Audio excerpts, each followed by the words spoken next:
The freestyle coming in, man. Who want a freestyle? Shot? Nah. Y'all don't need that. We need to get to the show. We need to get to the show. I can't be freestyle. What's going on, everybody?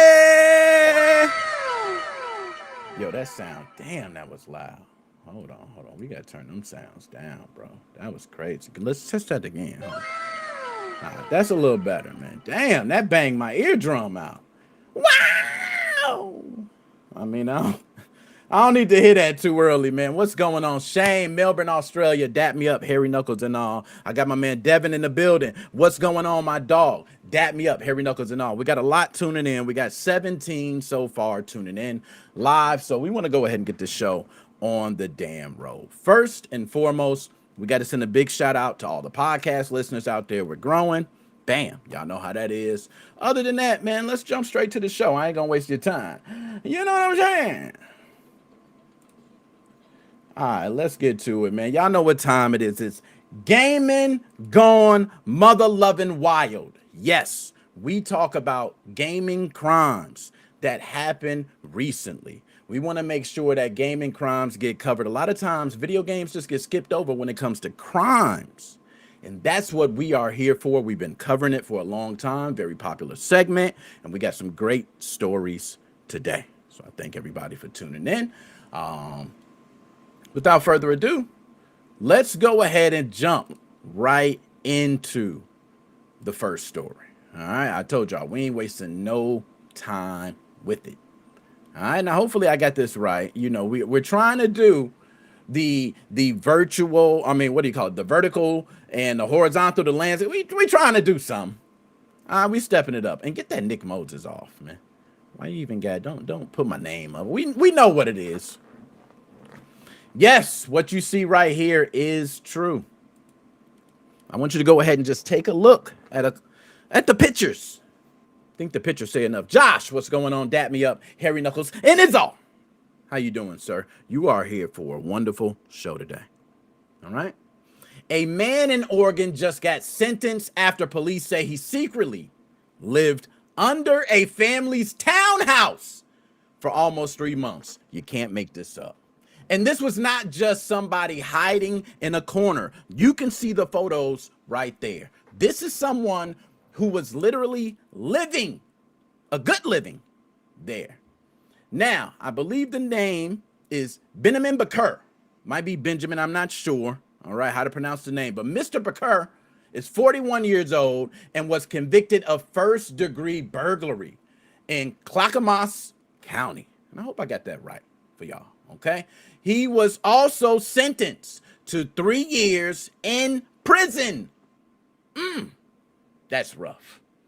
Prosecutors say Mr. Baker had been living in the family's home in a crawl space. Yes, you see there. I want you guys to take a good look at the crawl space.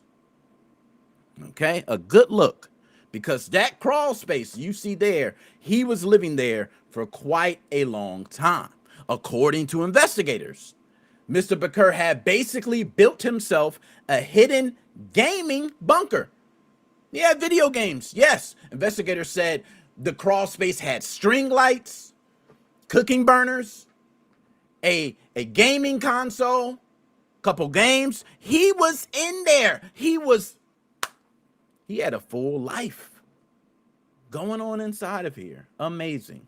Now, the whole thing was discovered on September 3rd in 2025 when a neighbor saw someone entering the home. All right. Investigators also found a couple other things. A sword. They found multiple knives. A pipe with residue. We're not going to say what type of residue. We're trying to keep the monetization. So, you know, the jury did not take long with this one at all. They deliberated in about 20 minutes. Very quick. And you guys know it can take a long time in court. Only took 20 minutes before finding him guilty.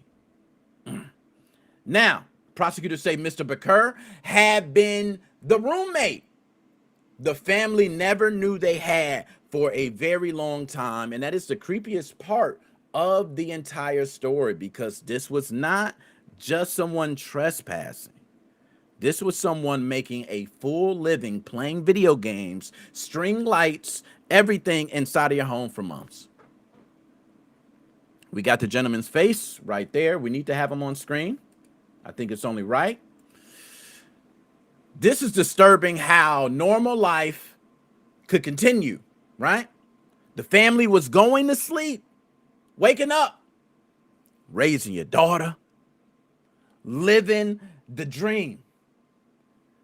And in their home, someone was underneath them with TVs, Call of Duty, cooking burners, Doritos and Mountain Dew, weapons and pipes, and a full setup they never approved right in their home. And now, instead of a crawl space with string lights and gaming consoles, Mr. Bakur is going to have a very nice place to live. It's going to be great. Trust me, sir. It's going to be a very tight space that you're going to be able to not play video games in. No. But you have a toilet. Good plumbing. I ain't going to say good, but it's plumbing. You'll be there. You'll have a roommate to share it all with. Hopefully, your roommate has some tablet privileges. Maybe you can play a game of Candy Crush.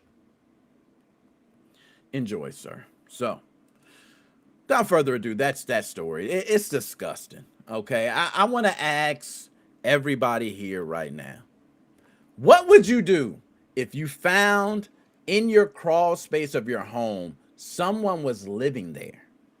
Would you go directly in and kick their ass out? What would you do? Would you just call the police? Say, hey, police, come escort this gentleman out of this damn crawl space. He shouldn't be living here. Does he have some sort of rights because he's been living in that crawl space for a certain amount of time? We always hear squatters' rights. I don't know. This is sick, disgusting. Yeah. So, I wish everyone be safe. Keep cameras on your home and make sure that you check every crevice of your home, the crawl spaces, the attic, the places that you typically don't go, because you want to catch them right in their tracks. Dante, beat the air out of that nigga. I ain't gonna lie. It's my boy Don Mega. For those who don't know, we go back like Ajax, Flapjacks, and Cracker Jacks with the prize in it. It's my boy. I'm not gonna lie. I'm with him. I'm kind of with him. We got to put hands on him, man. I don't even know if I got time to call. You know what I mean? I don't even know if I got time to pick up the phone. We just, 38 in the vertebrae. Right to the vertebrae. Pow! Woo! Boy gonna feel like a boiling hot water hit his back. Ah! I'm not giving no chance. You're not doing that, okay? Beat him till he can't move. I ain't gonna... You might catch a charge with that, Don. We got him on watch. After you start beating them for so long, they might have to say, you know what I'm saying? Man, did you let the man get up? Did you square up with him? God damn, man, we got to charge both of y'all. Nonetheless, I feel you, though. He got to get a couple extra. I'd immediately snap on him. I agree. Immediately. I can't wait. I'm not waiting, bro. I'm not waiting till some damn dude in my home hear me on the phone, because he listening. He listening through the vent. He hit me on the phone like, hey, man, there's somebody in my crawl space. That fool just come up, hang up the phone. He just walk upstairs, man. That's all he got to do. He in the crawl space. He just walk out. Man, I know this month didn't call the police. Hey, man. You see me down there playing Call of Duty, man. I'm in the middle of an online match. All right, but he's right. Devin, that's crazy. Out he goes, but prison is too much. Yo, I'm not gonna lie. He get a living setup where there's free food. It's probably bigger than the crawl. Nah, I ain't gonna lie. That crawl space, he had string lights. He had a nice little room in that crawl space. The jail cell ain't gonna be like that. 2, Everybody know, man, if you getting any commissary and you ain't holding down your commissary, they punking you for your commissary. So don't even order nothing. Don't order nothing. Don't order nothing on the commissary list, man. Trust me. I've been there. I know how it go. We see you, hey, man, let's do a trade. You're not getting the other side of the deal. Or we just going to say, what are you going to do? Like, it really comes to that. And then you tell. So, without further ado, let's go ahead. Hey, depend what state. You ain't lying. Prison too harsh. He living in the house. Now, let's talk about that. Hold on. He like a ratatouille. Yo, I ain't gonna lie, man. Let's start. Is that too harsh of a punishment? Prison for 3 years. He was living in a home. Now, let's take some things into account. The man was using your electricity. I don't know if he's also breaking and entering into your home. Let's keep it real. He didn't bother you, though. From my understanding, they didn't even know he was there. So my man stays out of everybody's way. He's just trying to play a game. Okay? He's been living there for a while. But the fact he got video, I don't care, bro. If you got money to buy video games, then what the hell? How are you getting these video games? My man hitting up GameStop, bro. Everybody hitting up GameStop shit. It's just what everybody doing, apparently. All right, let's go ahead and move on. He deserves more. Hey, that man, he homeless, man. They gonna beat him down in jail, man. You know how I go in jail. Jail is not a place for everybody. I can tell you that. It's a real place, bro. If you have not been, and I'm not one to even try to like brag on anything with that. Don't, bro. You're not built for it. Don't go. Don't go. You got to hold your own. You got to be ready. All right, let's go ahead and move on to the next story, man, because that's wow. Wow. Like, all right, man, let's move on to the next one. Okay, this one right here, y'all, is funny. I got a couple homies that can relate to this. I used to be in the business of repairing consoles, but this is something new. My man face had to get put up big on screen for these PlayStation 5s that he ain't repairing. Y'all, I hustled. I've been around the block, but I can tell you, I've been in the repair business for video games. Right, which means somebody's system broke and you got to repair it. It ain't much. You get a couple dollars, fix their system, bam, here you go. Bam, they playing again. You make your ducats. In the hood, that's a nice come up. I've been in the hood, trust me. In the hood, it ain't many people who repairing PlayStation 5s. But this gentleman right here on screen is a Georgia man who was arrested after police say he accepted money to repair a PlayStation 5. But he never actually fixed it. He didn't. According to Coffee County Sheriff's Office, a woman posted on Facebook saying she needed help repairing a PS5. And that's when she allegedly got in contact with Mr. Shane Lawson Tanner Jr. Oh, man. Shane Lawson, you something else. A 28-year-old man from Douglas, Georgia, who told her, ma'am, I can fix your system. I can do it. It's probably just overheating. I can take care of that for you. Police say Tanner told her he would need her to pay $60 up front, okay, before he go ahead and fix it. The woman agreed, of course. $60? That ain't much. Imagine how much Sony gonna charge. So she met him at a Walmart, which is smart. She got some cameras, right? Handed over the PlayStation 5 and the $60. She handed it over, y'all. Now, according to the report, the repair never happened. Damn. I don't know what sound that was. I had to give it some. All right. The woman told deputies Tanner did not fix the system at all. And then when she asked, hey, I got my system back, but it's not working. It's still not working. What's happening? He stopped responding to her messages. He took that $60. She later went to the sheriff's office over this PlayStation 5. She filed a report. She said $60? She wanted to press charges on my man, Shane. So on May 14th, 2026, officers found Tanner and took him into custody. He was charged with theft by deception and booked into Coffee County Jail, but he was later released on a $1,000 property bond. Damn, put up the property. Okay. All right, quickly, got out. $1,000 bond. He could probably pay that, and it's going to be some court costs and some other things. Now, I just found it funny because this is one of those stories where the amount of money almost makes it ridiculous, right? Like, you went through this much for $60. Somebody like me, I'm not going to lie, I'm just going to I'm going to catch you, and that's it. Like, I'm going to catch you, but I ain't about to be hunting you down all day for $60. I'm not going to the sheriff's office for that $60. I'm going to get $60 out your ass when I see you. Because you owe me $60. We're going to talk about it like real men.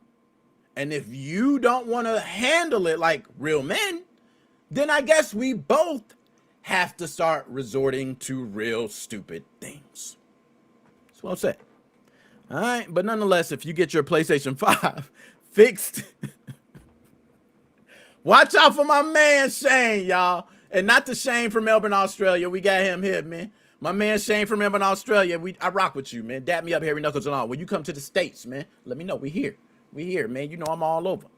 But, not gonna lie, my man came up on $60 and then got arrested for it. And you going to county. You lucky you got out. Because I ain't gonna lie. And sometimes in county, you don't even make it past holding, bro. Like, you know what I'm saying? Like, you went holding and, hey, man, can I get out? Please, please, can you bail me out? You get out before you get back there. But nah, I know what it's like when you gotta go in. When they put the orange jumpsuit on. It ain't a pretty sight. Rizal, what's going on? Dap me up, hairy knuckles and all. Okay. In this case, the PS5 did not get fixed. That's the most important part. I said, it's ignorant. Fix the PlayStation 5, man. It probably was something simple. Didn't even take but $60. I ain't gonna lie. You need to charge a little more. All right. I'm talking about, hey, it's $125. I gotta buy the part and some more stuff. Right? We might go up. All right, my man from Indonesia. You got oh my goodness. I ain't gonna snap off. Don't snap off, Nick. You got captions, Rizal. You my dog. Dab me up, hairy knuckles and all. You my dog, man. My fault. I got problems. I ate paint chips as a kid. I did a lot of weird things. So my bad. Let's go ahead and move on to the next one. All right, here we go. I'm going to see if it switch up. Hopefully, it switches perfectly. All right. Y'all let me know if y'all see it on screen. We good? We good. All right. Everybody said we good. And you should be able to see this whether you're watching it vertical or landscape. And if you're liking it, hit the like, share out the content. Let's go. All right. This one, you know what? And we're actually supposed to hit the live on. No, we're good. We got every platform going right now. Perf. Yo, Devin, real scum repair guys give good repair guys a bad name. Totally agree. We get guys that are like this, not this guy, but the guy before, that tear it up for everybody else who can actually fix a simple problem and charging not much for it. So this one right here is about a 46-year-old man in Scotland who was behind bars because police found a massive amount of CSA material on devices taken from his home. Yep. Y'all heard it. And we know we got to keep the monetization so we can really say what it is. But y'all need to look up CSA. I'm getting the terms good. But this guy right here on screen is Joe Fowler. He was found guilty at Inverness, and I hope I pronounced that correct, Inverness Sheriff Court, after investigators recovered more than 57,000 indecent images of CSA. Let's just say CSA. Okay, we're going to watch what we say here. This is a very delicate topic. All right, but Joe Fowler was found guilty at Inverness Sheriff Court after investigators recovered more than 57,000 indecent images of CSA. and 144 videos from a laptop, a desktop computer.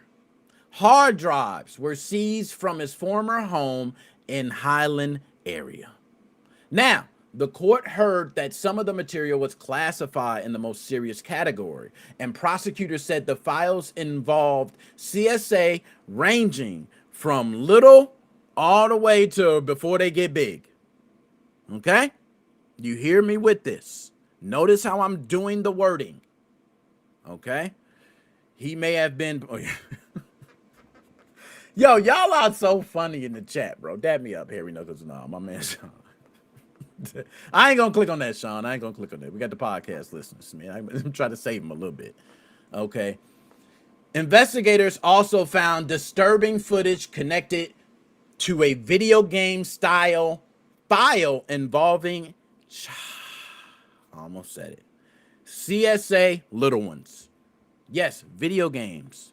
My man had video game material and video games crafted and made all around CSA. Because of the nature of the content, I'm not going to describe it in detail here. Disgusting. It is so sick that you guys can take your own time to research it. I ain't even gonna recommend it, to be honest. Fowler claimed the downloads were accidental and said he deleted the files once he realized what they were. Oh, shit. My fault. Man, I've been choking a lot. Ooh.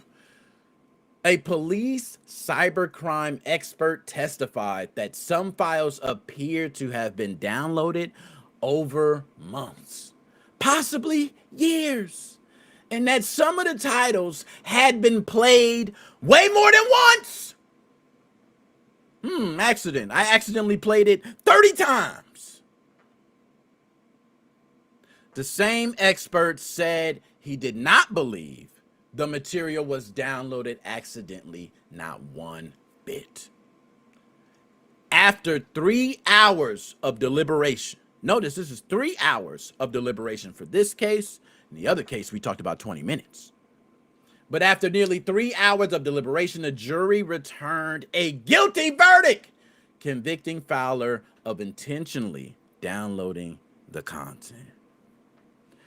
His defense said he continues to deny the guilt. He still continues to deny it. The sheriff made that shit clear. Okay, made it clear.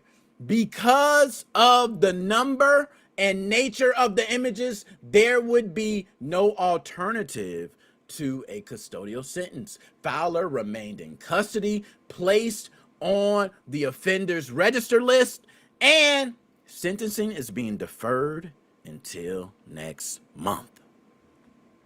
So, this is one where disgusting things like that can easily come into video gaming, because we could have seen on Steam, this game could have been released if we see Plantation, whatever that was, being released. And how long was that going on? We seen reviews and all that. If y'all don't know what I'm talking about, y'all can go ahead and watch, because I'm not about to snap. My man had the whole slave plantation going on.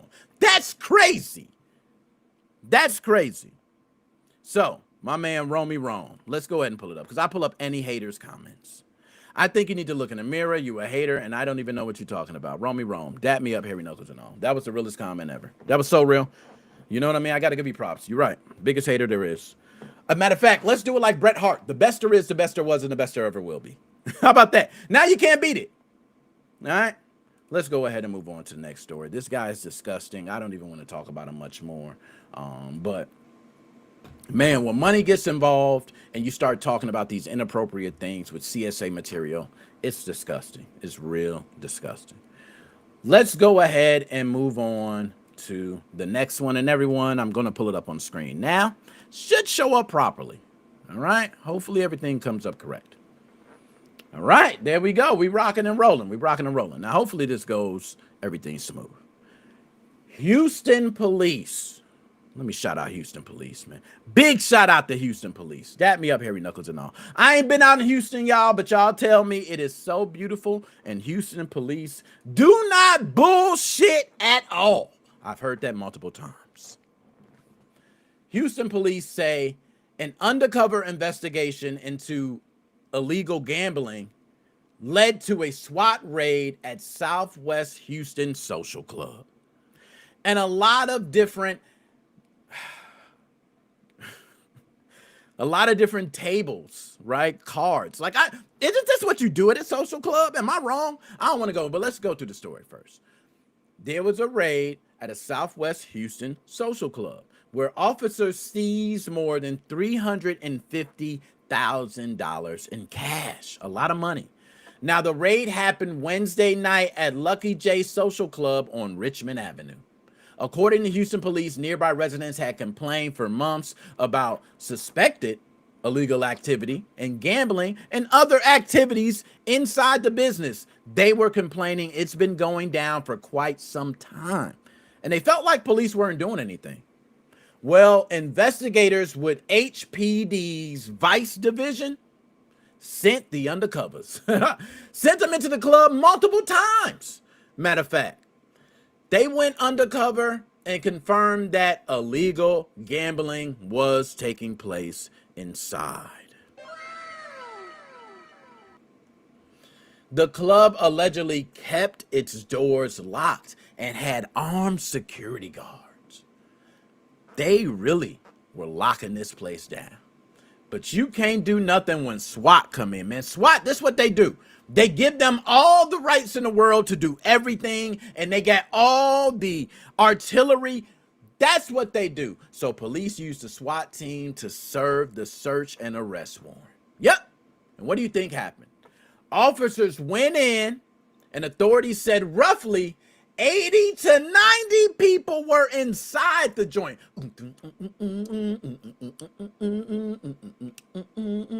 Getting it on. So, of course, police served that warrant without incident. Okay? SWAT team don't play. You know how many SWAT team things get resolved easily? There were no injuries reported at all. Investigators said this was not your normal slot machine gaming setup.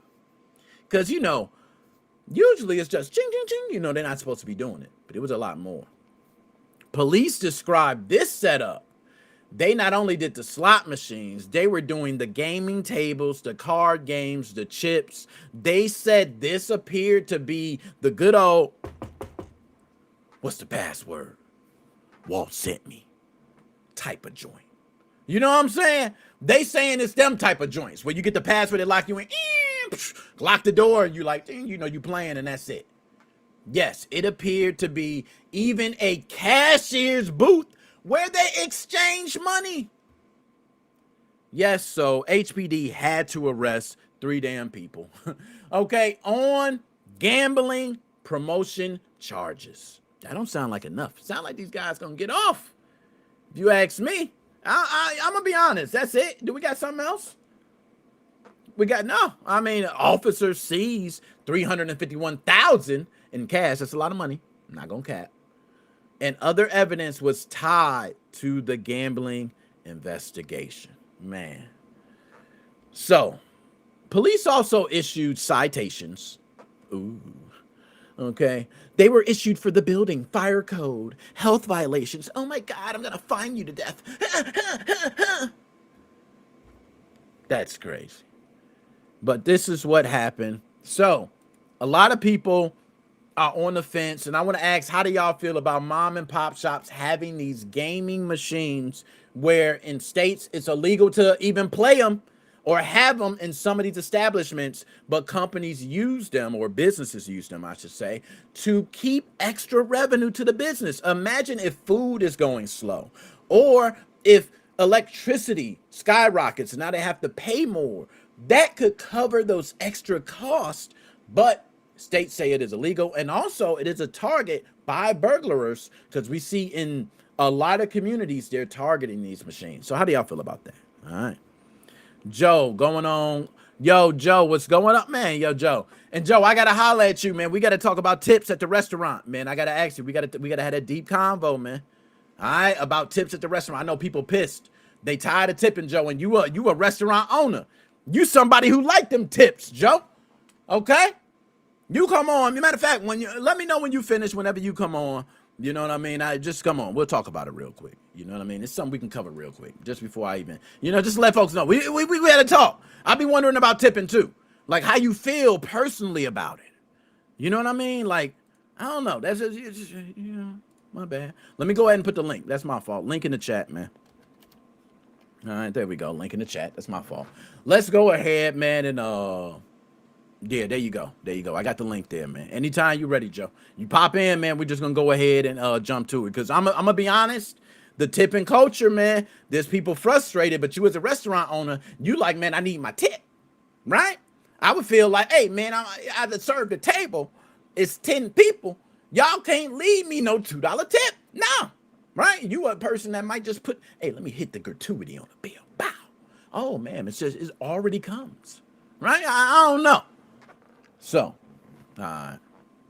thank you, Joe. Thank you. Whenever you come on, man, let me know. We'll jump to it. All right, there you go. Joe, you all right, Joe, man. Thank you, man. I'm gonna go ahead and take this video off, man. I just want What's going on? Can you hear me? Yo, I can hear you good, man. What's going on, Joe, man? Good. It's nice to see you again. I'm so sorry. So many shows. It's been crazy with work. Yo, it don't matter, man. We always here for you, man. That's how it is. It's like just like television.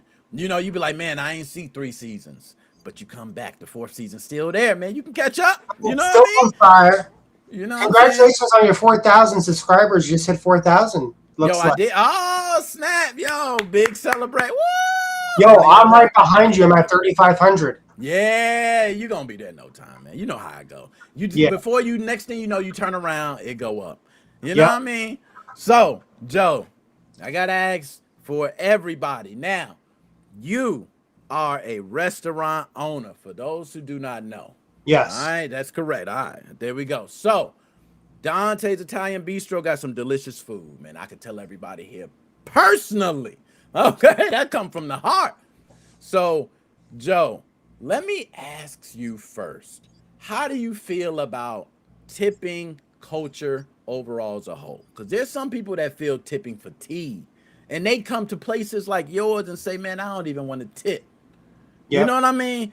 How do you feel about it, man? Well, here's the deal. Without being an asshole, if you can't afford to tip, get your food to go. It's been getting so bad with people making gigantic messes and having to babysit people. I automatically charge a $3 gratuity fee without telling them. Because I had a 3-top come in last week. They got sauce on the walls. They got sauce on the tablecloth. They were blowing their nose and leaving the napkins behind. Dude, it's just like, you wouldn't eat this way at like your grandma's house or a relative's house. People are fucking slobs. Some people aren't, but most people are. Damn. So when that happens, Joe, let's just say someone throws slop on the wall. They do all this. You, as someone that served them at the table, is there some expectation that the people that have children that, let's say they got 2 children, 3 children, should come with the expectation of a tip, being that they have younger ones that might cause more, dirt or things. Is there an expectation for a tip that you see when you have like children or other people because of messes like that? 110% I would expect it, because here's the deal. A lot of people don't realize this. We were talking about this a long time ago, about 2 or 3 years ago with the GameStop incident. When the parents bring their kids in, oh, you're the babysitter. Same thing in the restaurant. They run all over the place and do this. Definitely you need to tip your servers, because a lot of servers live and rely on the tips. When I was paying servers at one time, I was paying them $10 an hour clear in cash. Most places only pay $3 an hour clear in cash, which is totally fucked up. Yeah. Pay your servers $10 an hour or more. But it's just like, if you can't afford to tip, then just get your food for takeout. I have people tip me for takeout, I talk to about 95% of the guests, and my dad talks to the rest of them. But the whole dine-in has gone to shit. People don't want to come out anymore. Not just in my restaurant, but like during the whole strip, people can't afford it. It's not their fault. It's the economy. It's very bad right now. The economy. Now you gave me so much, man. I'm gonna unpack it. Now, you talked about tipping for takeout. Right, that's a big talking point that a lot of people have, and there are people that feel as though tipping for takeout is a no. We got people out there to that's an be like, bonus round. I never expect tips for takeout, but here's the deal. I'm not lying to you. I will get higher tips for takeout than dine-in because this is the restaurant industry has changed. The people that can't afford to buy food are spending a lot of money in takeout. The people that can't afford a lot of money are dining in. The people that can afford a lot of money to feed a big family or have a big event, they'll be putting these massive, big-ass takeout orders in and leaving nice amount of tips. Okay. It changed. It went in the opposite direction. Now, as far as the tips with takeout, you're not you wouldn't be the only one, right? You have all the big chains, McDonald's, Pizza Hut, it don't matter where you go. Every single place is asking for a tip up front. So let me ask you a question that's a little still on that. Let's say someone picks up something from Dante's, but then you have someone pick up something from Crave Cookie. Do you think both tips are equal? That someone who is going out should expect to tip on both, or they should not expect a tip? How do you feel? Because one would be more of a restaurant style, yeah, and one would be kind of a cookie place. How do you feel with that? Well, I'm not familiar with that place. I'm guessing it's kind of like Cookies by Insomniac, kind of like that. Yeah. Okay. Most of that stuff, without going into a whole long tangent, most of that stuff is frozen bake-off stuff. It's not made fresh in house. I believe any kind of one-to-one interaction, you should tip somebody, a hairdresser, you getting your car repaired, definitely for food. Any kind of like fast food thing, I'm kind of on the fence about that. I don't really think you should have to, because even though the person's working hard and everything's store-bought and made with a bunch of chemicals and additives. For instance, I don't have a screen with tips. It says right here on the receipt. I pretend my hand's a receipt. It says total. It says tip with a smiley face and signature. I don't give the people the option 5, 10, 15, 20, 30, 40. Write in whatever you had. I had the first encounter yesterday. Somebody asked, I said, can you please sign the receipt? It's like, okay, sure. He signs the receipt. He writes down a $5 for a tip. He actually asked me, is this high enough or do I need to tip you more? I said, no, you tip however much you feel is necessary. I'm not that kind of person. I'm just grateful to get a tip. Thank you. Now, I'm glad we covered the takeout part, man. I think you did that very well because I agree.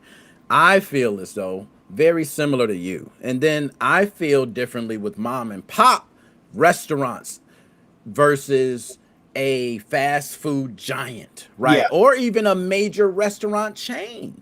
Yeah. So I feel differently if I go to a Dante's versus if I go to a Texas Roadhouse, right? Yeah. Well, both pickups, both have orders. But let me ask you, Joe, on that. Because if you go to a Texas Roadhouse, you have cooks, right? You have someone who has to bring the food, box the food. You have a lot of different interactions. Do you feel the same with a place like that? Well, yes. If you go to any kind of sit-down restaurant where you have an actual book menu, a menu, definitely give them a tip. But I didn't know that. I haven't been to fast food in a long time just because I don't have the time. I didn't know that McDonald's and Burger King now has a tip screen. That's totally new to me. Never knew that. That's how long I've been out of the game for. With that, I don't think so. I absolutely don't think so because that's all chemical processed food. I'm not a food like allergy nut or anything, but you're eating, it's not even real food. Everything's processed and there's chemicals and shit in it. It's not even real food. If you're going to sit down in a menu, if you have to sit down at a restaurant and you have a menu, Applebee's or Steakhouse, that's kind of like real food, but not really. It's still modified bullshit. Definitely them a tip because those servers are getting paid shit and they're busting their ass. Okay. Big ass chains that people don't care. I've noticed the customers are more shitty and shittier during the days. Definitely tip your servers, 100%. So now I want to speak just shortly about the economy because that was the next part you talked about how the economy is today. We already know inflation is through the damn roof with everything. Everything's up. It don't matter what it is. It's up.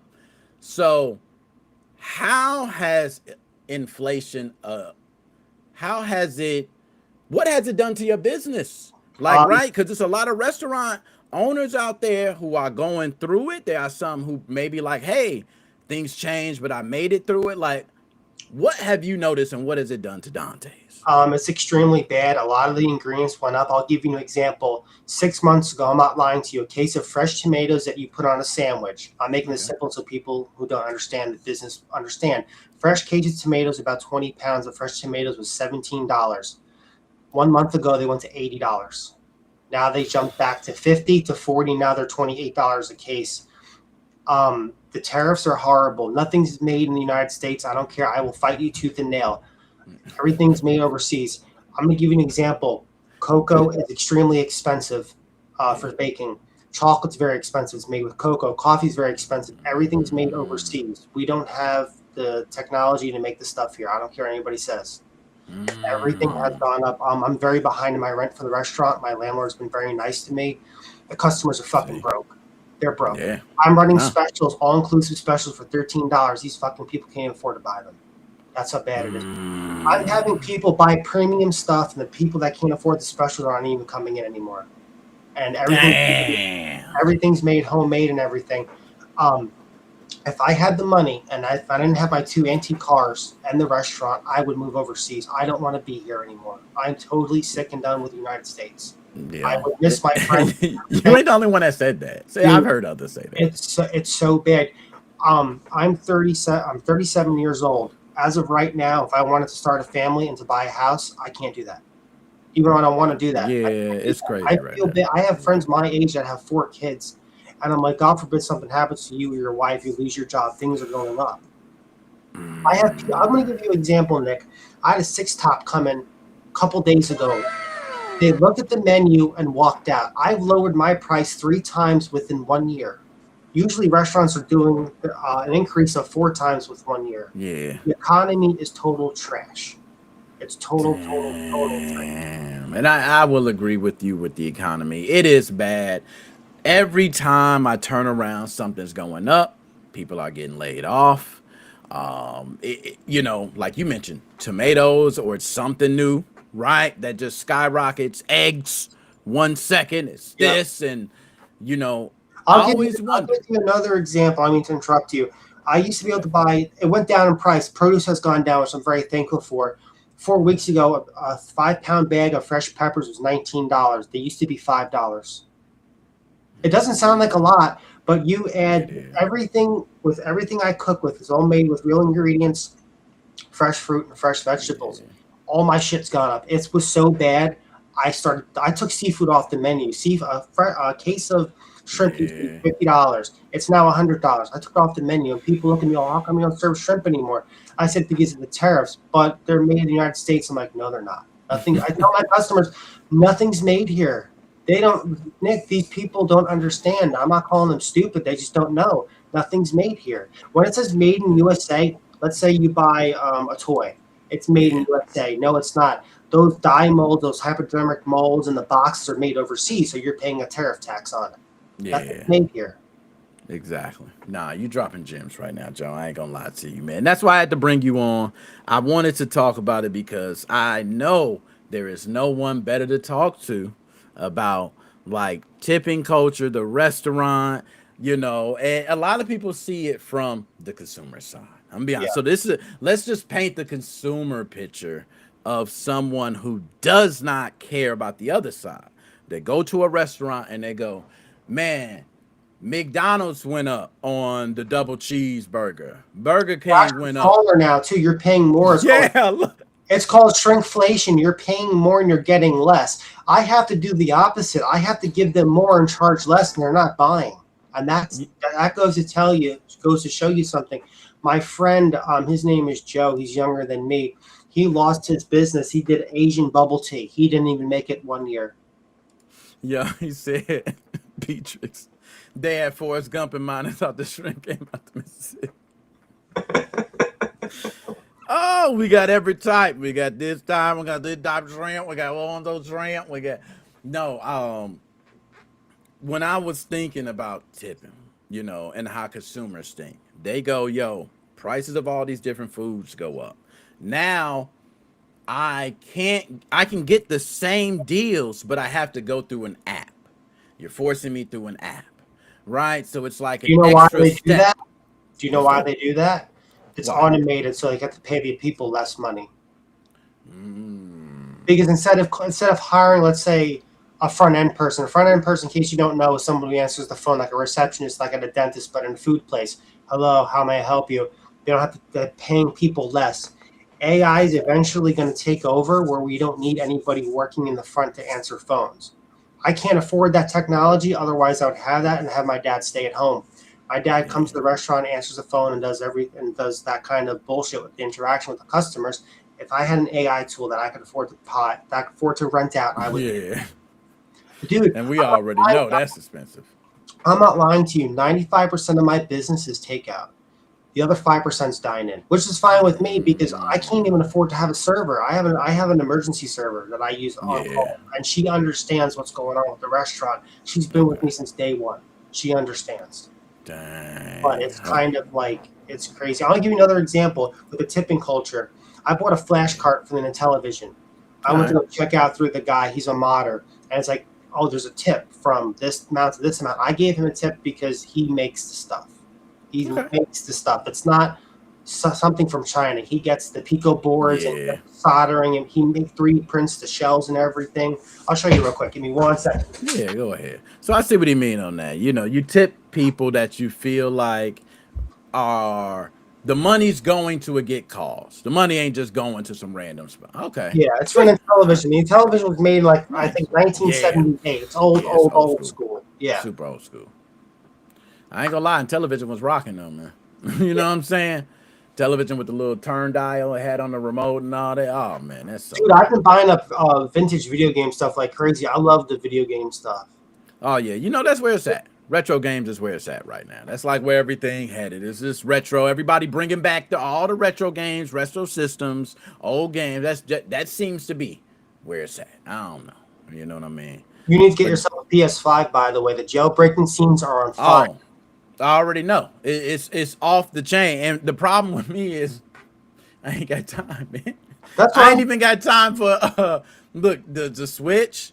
Yeah. I ain't played no new games. Xbox, no new games. I'm trying to think what's the newest game. I'm still playing Outer Worlds 2. Still playing that. The games that I finished up was Resident Evil, Pragmata. Play that. Didn't play that. What was the other game called? I'm working on Mafia: The Old Country. I'm almost done with that. And there was another game that I finished recently that I forget what it was called. Oh, Indiana Jones and the Great Circle. I love that game. I love Indiana Jones movies. That was a great game. Oh my god. Yeah. And I ain't playing right now. It's 007 First Light. People keep asking me, Joe, when's it coming out for the PS5? Dude, we got it cracked. You got to use that hypervisor. It's all about the hypervisor cracks. Yo, Devin, I might have to holler at you, man. I had one. I sold it, bro. I sold it. I had one right here. I was like, hey, the money was good. You know what I mean? Actually, you said 3.0. Why are you doing this to me, man? Why are you doing this to me? Stop. I'm not supposed to be doing this, man. It's a dark. I've got, when you stray away from the dark side, man. Yeah. And then somebody all about the dark side. They open the door, you hear the music. Low. I'm not going back in there. I see all the video game systems. People got the tournaments going, and nah, I'm not going back in there, man. I might. I'm out at you. Nick, have you heard about the Genovo situation? It's like they're pretty much out of the water now. Yeah. All the crackers. With Whisper 38. Yep, they're wrapped. That is done. Yeah, I heard about that. It's just every game. Like as soon as they found out, it was like every single De Nouveau game there is done. Open, wide open. Good. Yo, Devin, you laughing. I'm gonna let you for real, man. We're gonna talk. I ain't want to do a PlayStation 5, man. I might because I can. I really can. It ain't that bad. Like I forgot to ask you, Nick, those videos that you're posting with you and your daughter, I forget her name. I'm sorry. What show was that at? Oh, that was at looked like a convention. Indie PopCon. That was at Indianapolis. Oh wow, that's pretty cool. It looked like you had beautiful weather there. It looked like a really nice event. Man, it was great. And we've been to a couple. I want to say what was the other one? Damn, I'm blanking out. It's too many. I like as soon as I'm thinking, because next week is Illinois GameCon. It's gonna be Illinois GameCon next week. That's right in your backyard. You don't gotta drive anywhere. Thank you. You know what I'm saying? I ain't got to go nowhere, just hop, skip, and a jump. Illinois Game Con. But IRL content, man, that's where it's at. That's what everybody want. You know what I mean? We go live. We put the content out. I love those questionnaires that you did. I got a kick out of watching those videos. Those were awesome. Oh, yeah, that's all we doing, man. A lot of questionnaires, a lot of trivia, posting long form videos on YouTube once he finished. We got a rollout plan. I ain't rolled it out yet. Okay, because I got probably like 7 to 8 interviews waiting to drop. And I got some more I'm going to get. Let me go to Illinois Game Con. It's a band that's going to be there. Some other people that I'm getting interviews from. But just to have everything scheduled on YouTube. Right now, I think 7 o'clock, one of the live game streams posted. I got every 7 p.m. for, I think, at least the next 12 days. One of the game streams I've had posted a lot. So I just got so much content that I should have something posted every day. I hope. You know what I mean? It's a lot making the content. People don't understand that when you have a YouTube channel. I just do the hacking and modding as a hobby, and it's a lot of stuff to do. It doesn't matter if you're doing conversation stuff or you got to edit videos, go through the whole nonsense. Hell yeah. Those were a lot of fun. Yo, I ain't gonna lie. That's where we at. And I'm gonna tell you how good it was. It was so good. We had people there at Illinois Game Con said come do it. You know what I mean? It wasn't like we just said come do it. They was like, hey man, we would love come do that, right? Hey, no problem. We'll come there and do that, you know, come through. So yeah, we're gonna be doing a lot of that. Nonetheless, Joe, I'm gonna just go on here, man. We're gonna continue on with the show. I just want to bring you on for that piece, get your word. I know everybody gonna love that. I'm gonna clip that up, man. We need everybody to really hear about the culture. And I think people are gonna feel you with the way cost of living is, going out to eat. Even if you go to the grocery store now, you're getting taxed. You know what I mean? You can't dodge it. Yeah. Man, Dollar Tree went up. You know what I mean? Dollar Tree. It's sometimes cheaper for me to buy ingredients at a supermarket than to buy at wholesale. I'm not lying to you. I believe it. How messed up is that? I've seen that a couple times, man. I've seen that a couple times too. So you're not alone on that one. Sick right now. But hopefully it get better. If I don't come back on, like and subscribe to NickMoses05 on the Facebook and the YouTube. My dog, man, you know, if you there, man, I got you at the end. I'm going to do the choose your fate. You know how we do. We do all this. Choose your fate. Yeah. Holla back, man. Yeah, that's my dog. You know what I'm saying? Fox Den Joe, go holla at him. You know what I mean? Fox Den. Yeah, there you go. You got the tutorials up. You know, you can go check your video game. I might got some PlayStation needs you want to check out. You know what I mean? I'm trying to get away from the dark side, man. They're trying to pull me back in. Y'all seen it firsthand, live. They try to pull me back in the dark side. I don't want to. Devin, why you doing it, man? I don't go to the I stayed away from the dark side long enough. I've been good. Man, you know what I'm saying? They gave me a pat on the shoulder, man. Good job. Nonetheless, let's go ahead and move on to the next topic. And I'm going to go ahead and put the ticker up for this one. Hopefully, I got the ticker correct. Let's see. Okay. There we go. There we go. All right. So, y'all see it there. Y'all know what's going on. And everybody who loves games probably mad at this one. I know I love the Stop Killing Games movement. I know I love that. Okay. And Destiny 2 is the next up. Now, at least with Destiny 2, there is a good ending. But I want to go ahead and let everybody know the whole shebang with this. There's a lot more to unpack. All right. Destiny 2 is reaching the end of active development. That was, I don't know why the Wolfpack came. Maybe we can get a better sound. Okay, let's try something else. All right, I give up. I just give up. I don't know what the hell I got. Bungie announced that Destiny 2 Monument of Triumph coming June 9th, 2026 will be the game's final live service content update. It's a fact. It's a fact. The game is not shutting down, though. I don't want y'all to stop. Oh, no, what's happening? It's not shutting down.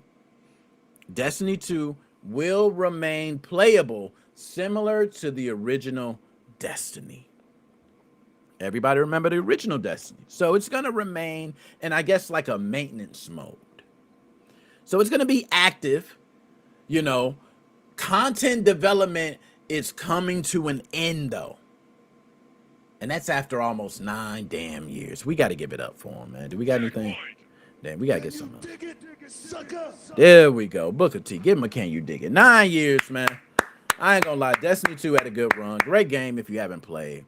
I'm just gonna give a shout out to all those who played Destiny 2, man. And put away your Halo for a bit and went ahead and say, hey, I'm gonna get into Destiny 2. I feel you. But for Destiny players, this is the end of a real era, y'all.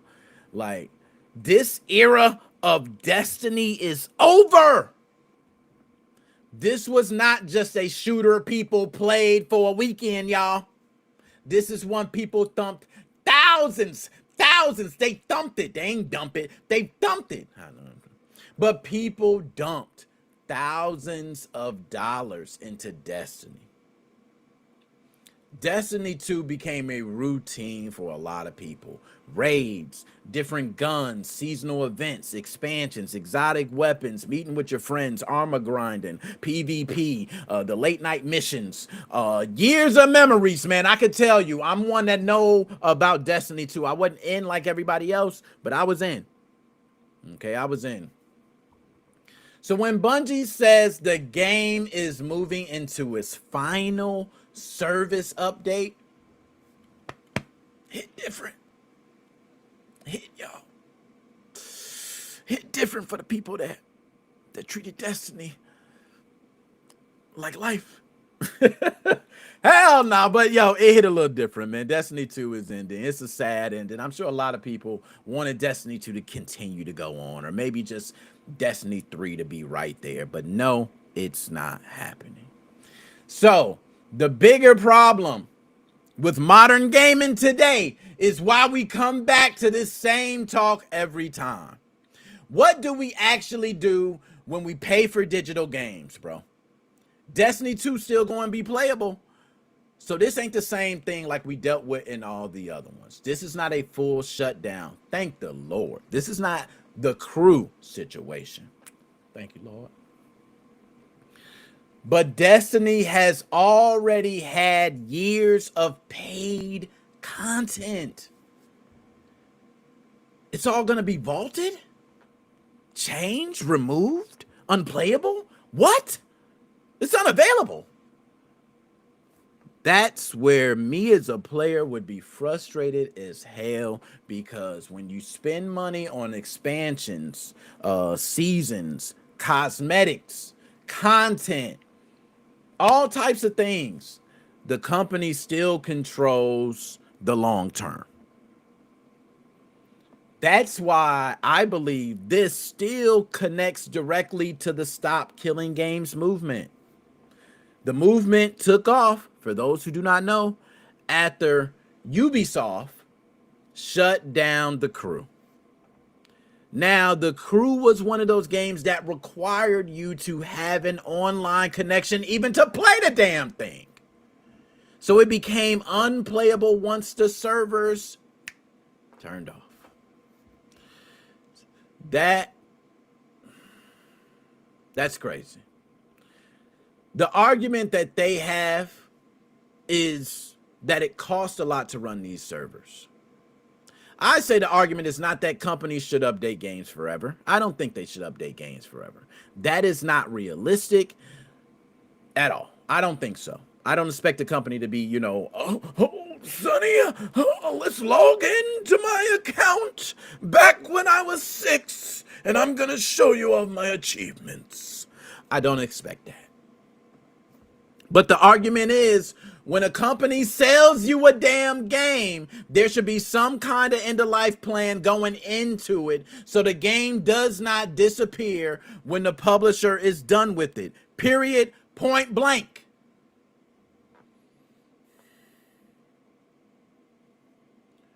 This could mean offline mode. Maybe give us our own hosted files so we can host our own servers to keep the game alive. Hell, maybe we can build our own mods and add-ons to keep the game alive. This is why PC gamers shit on console gamers. Because well after a game's lifespan, it will continue in a PC world. But in a console world, it dies. And appreciate it. Camera quality too. Yo, I appreciate it, man. I try to keep, you know, I enhance every year. You know what I mean? That's a little, you know, camera quality stepped up. Every online multiplayer game must come with a single player campaign. I want to pull that up because I believe that is a good point.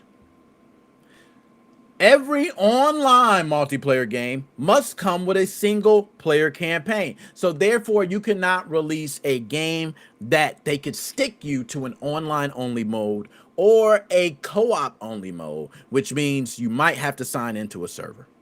And a lot of reasons for this is because in Xbox Live Gold plans and PlayStation Plus plans, damn, that was a lot. That was a tongueful.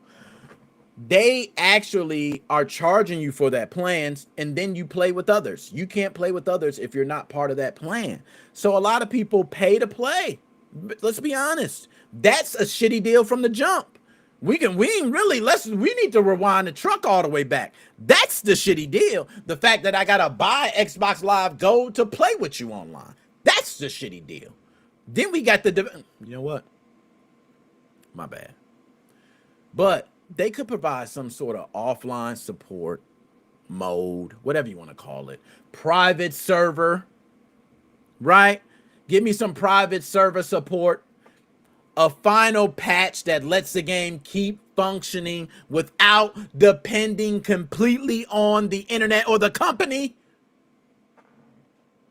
That's where the industry needs to go.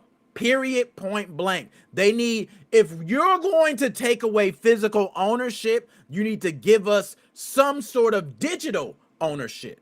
Real digital ownership, not a license, but it should be a license to files that we can actually hold physically, which means I can then put these files on a USB drive and hold them physically. That's it. That's it. So if a game sold like a product, players should not feel like they got like rented access to the shit. Like that's what I feel like. It's rented access. And then the company all of a sudden changes its priorities and say, oh gosh, I don't want it anymore. Oh, I'm going to stop running my server. It don't work like that, man. If it's just a license, say it. Say it with your chest. That's what I don't like about gaming companies. They lying to us. Just stop lying. Just say, yo, I'm giving you a license. You don't really own the game. And I'm going to be honest, the server may shut down at any point. Do you agree? Don't put that shit at the beginning in the terms where the terms are 17 pages. You need to put just that. Hey, just so you know, this is a license for this software. The server could go down at any point. Do you still want to play? Hit that shit. And if you say no, do you want a refund? Right after, give a refund. That is it. That is how we feel like we getting our just due. We should not feel like we got rented access, man. That's not right. Okay. If the content can disappear later, make that clear before I spend my ducats. Because it'll be crazy if I went up to Popeyes for a 6-piece and I get it and they tell me one of the chicken wings disappeared. Hell no. The chicken wing, no, we not going for the chicken wing. You know, it just disappeared. We ran out of chicken. Nope. You got to replace something for that wing. And Popeyes might give me a tender. What are you going to do? So, the business side matters too. I'm not going to cap. All right. And my man D, what's going on from Russia? Oh, man. We go back like Ajax, Flapjacks, Crackerjacks with the prize in it, man. What's going on with you, man? We got Melbourne, Australia, Russia, Indonesia. We got a lot of different countries tuning in, and we got a lot tuning in from multiple platforms. Thank y'all. Share out the content. Hit the like. Let's go. Sony bought Bungie for $3.6 billion in 2022, bro. $3.6 billion. In 2022. And since then, Bungie has had layoffs. Bungie has not been doing the numbers y'all think Destiny 2 has not been rocking out like they should have. Destiny 2 has underperformed, to be honest, compared to expectations. They took multiple losses. Sony has taken impairment losses. A lot of people don't know about that. Okay. They're shifting their focus to Marathon. That's where it's going. Forget Destiny 3, Marathon. That's what they're focusing. That's where they need to go. I think it's probably just put all your eggs in the basket. That's where gaming has gone right now. AAA companies must have these huge gaming budgets or they will not survive, apparently. So from a business standpoint, that is what happens when the numbers do not match the investment, because you got way too much money coming in and then you ain't making the money and now you got to pay people. The company pivots. From a player standpoint, it feels like the game helped build you up to move you to the side, to tear you down and let you know you ain't really in control. That's what I don't like about this whole situation. Now, before I move on to the next subject, one thing I wanted to state, because this is a win for us, especially here in the States. When I looked at the Stop Killing Games movement, I look for the movement in all the others in the U.S. And Colorado has been in the mix lately because Governor Jared Polis vetoed a bill that was very important to gaming, and a lot of people don't know about it. So Jared, shout out to you, man. Jared also plays games, by the way. But Governor Jared, shout out to Jared, man. He vetoed a bill that would have added a 5% fee to online video game purchases, including in-game purchases, character costumes, upgrades, storyline content, you name it. In Colorado, there would have been a 5% tax. And guess what they said it's for? It's supposed to help fund youth mental health programs. I'm going to be honest. I'm all for youth mental health programs. But there is money that should be funded and already set to the side for these programs. We should not be taking extra money from consumers, because that's all it does, is we have to pay more to fund a youth mental health program. And what if my kid is not addicted to video games? It's not fair. But I understand trying to help for a bigger cause, but I don't think the 5%. I think it's just highway robbery, and I don't think you're going to use all the money anyway, like for any youth mental programs. I think you're going to probably get a new carpet or something. That's me personally. That's just how I feel. Okay? But Jared pushed back on this bill. He said that storyline content, all the cosmetics, upgrades, all that is artistic expression. That matters. Gamers complain about microtransactions already all the time. Sometimes it's right, sometimes it's not. I'm going to be honest. Sometimes it's absolute abuse. Battle Pass, I'm looking at you. But there is a difference between criticizing bad monetization and letting the government treat video game content like an extra form of revenue. We're not doing that. And Jared understood the assignment. Let's give Jared a big whatever sound we got. Can you dig it, sucker? I can dig it. Let's go ahead and move on to our next one. All right, and hopefully we got this correct. Trying to get everything, we're professional. Bam, y'all know what time it is, man. Y'all know me. I'm going to go through this real quick because I ain't going to bore y'all to death. I ain't going to bore y'all to death with this one, but let's change this caption real quick. For those who do not know, I'm going to take my sip first before I just celebrate.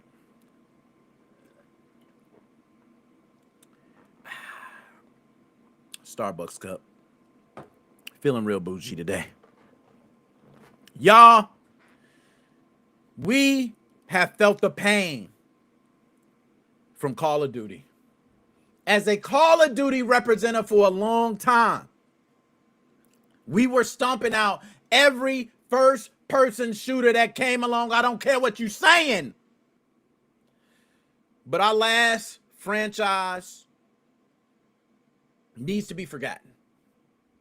I don't want anyone to remember the last Call of Duty. If I had the Men in Black thing that I could flash at the camera right now, I would do it to every single one of you. You don't need to remember the last Call of Duty. We want to forget the name. We want to forget everything. We don't care if it's Treyarch or we don't know. Don't ever look at that. Don't ever look at that.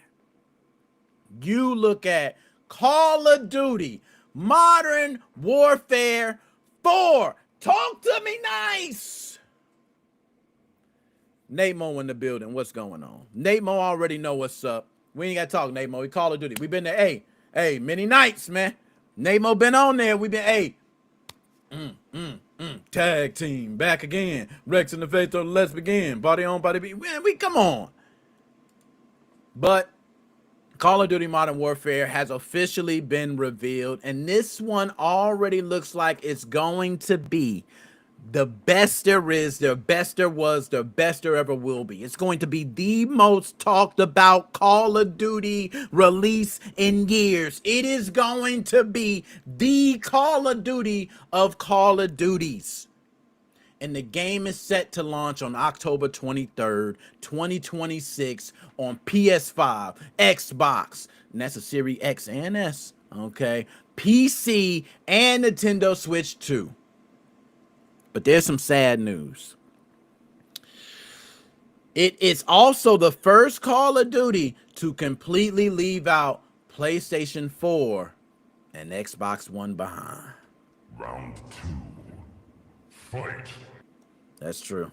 It's going to be the first one. Now, it's all good. I don't care because I got a Series X. I'm going to be playing. You know what I'm saying? But for all those with your poverty boxes, I feel for you. I got poverty boxes as well. Okay, and yes, they are poverty boxes. All right, which means we need to upgrade. We need to respect our poverty box because we can get a lot out of it. Okay, but it's honest, it's a poverty box. You need to do better, right? It's Call of Duty Modern Warfare 4. You do not need to download this with a poverty box. You need to step up before October 23rd. You got a lot of time to upgrade. But it's the first one to leave those systems behind, which means Activision is cutting the last gen cord. They're trying to push the series forward, technically. I think. That's just me. But the biggest conversation right now is not just the graphics. It's not just the platforms. It is the campaign setting. If you have not watched the trailer, take your ass after the show and watch the trailer. Modern Warfare 4 is taking the series into a fictional conflict on the Korean Peninsula. And it has North Korea launching an invasion on South Korea, sparking a larger global crisis. Does this seem real? Does this seem like this is really happening? Are we making games based on real things? Okay.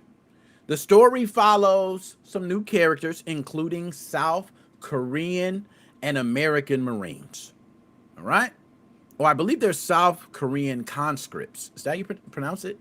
I think they're conscripts. I'm not too into the military terms, okay? I'm just good with the Glocks. All right? But South Korean conscripts and American Marines. It's also going to be continuing Captain Price's storyline after the events of Modern Warfare 3. Y'all, it's over, man. This is the best Call of Duty. Why am I still telling y'all, get your...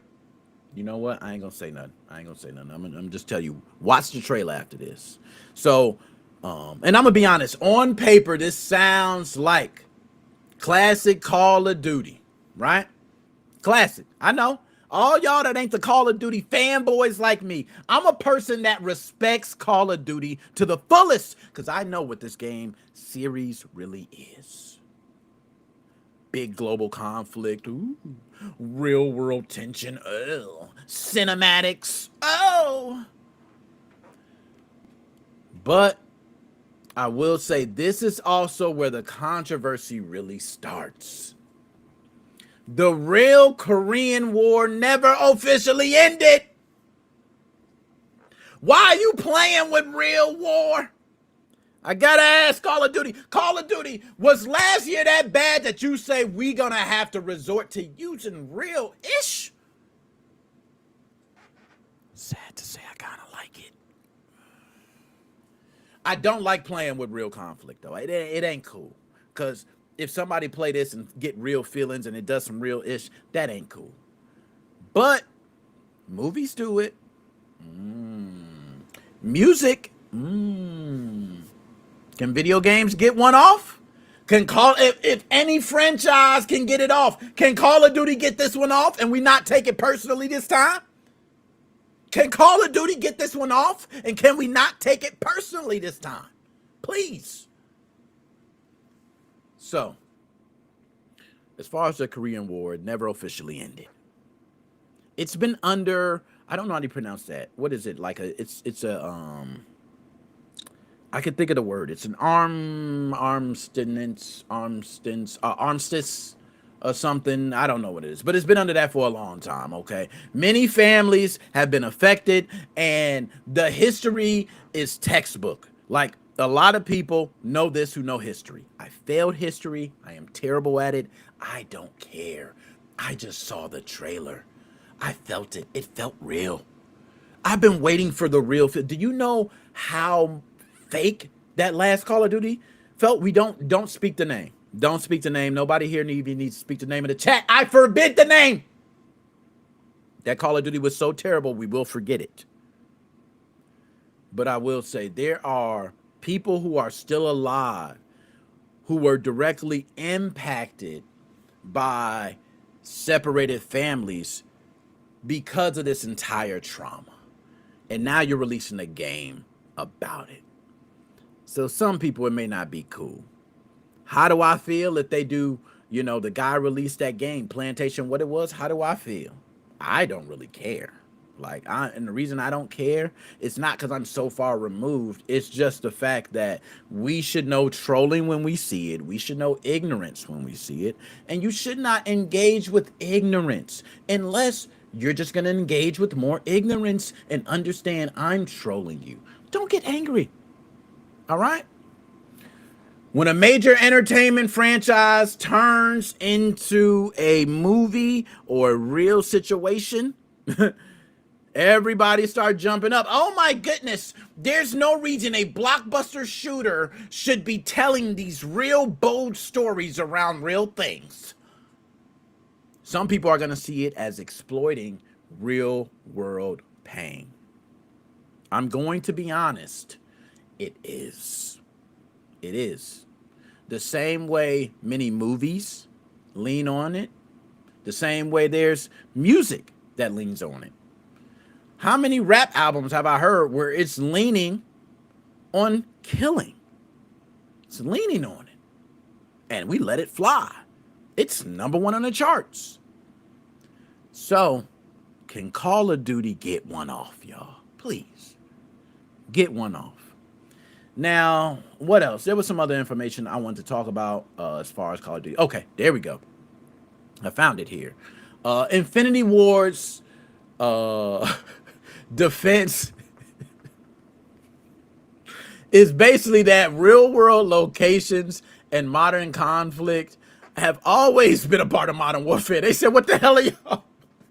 What the hell are you getting mad over? We've been doing this shit. I can't even believe y'all got your panties in a bunch. We've been doing this from day one. Shut up.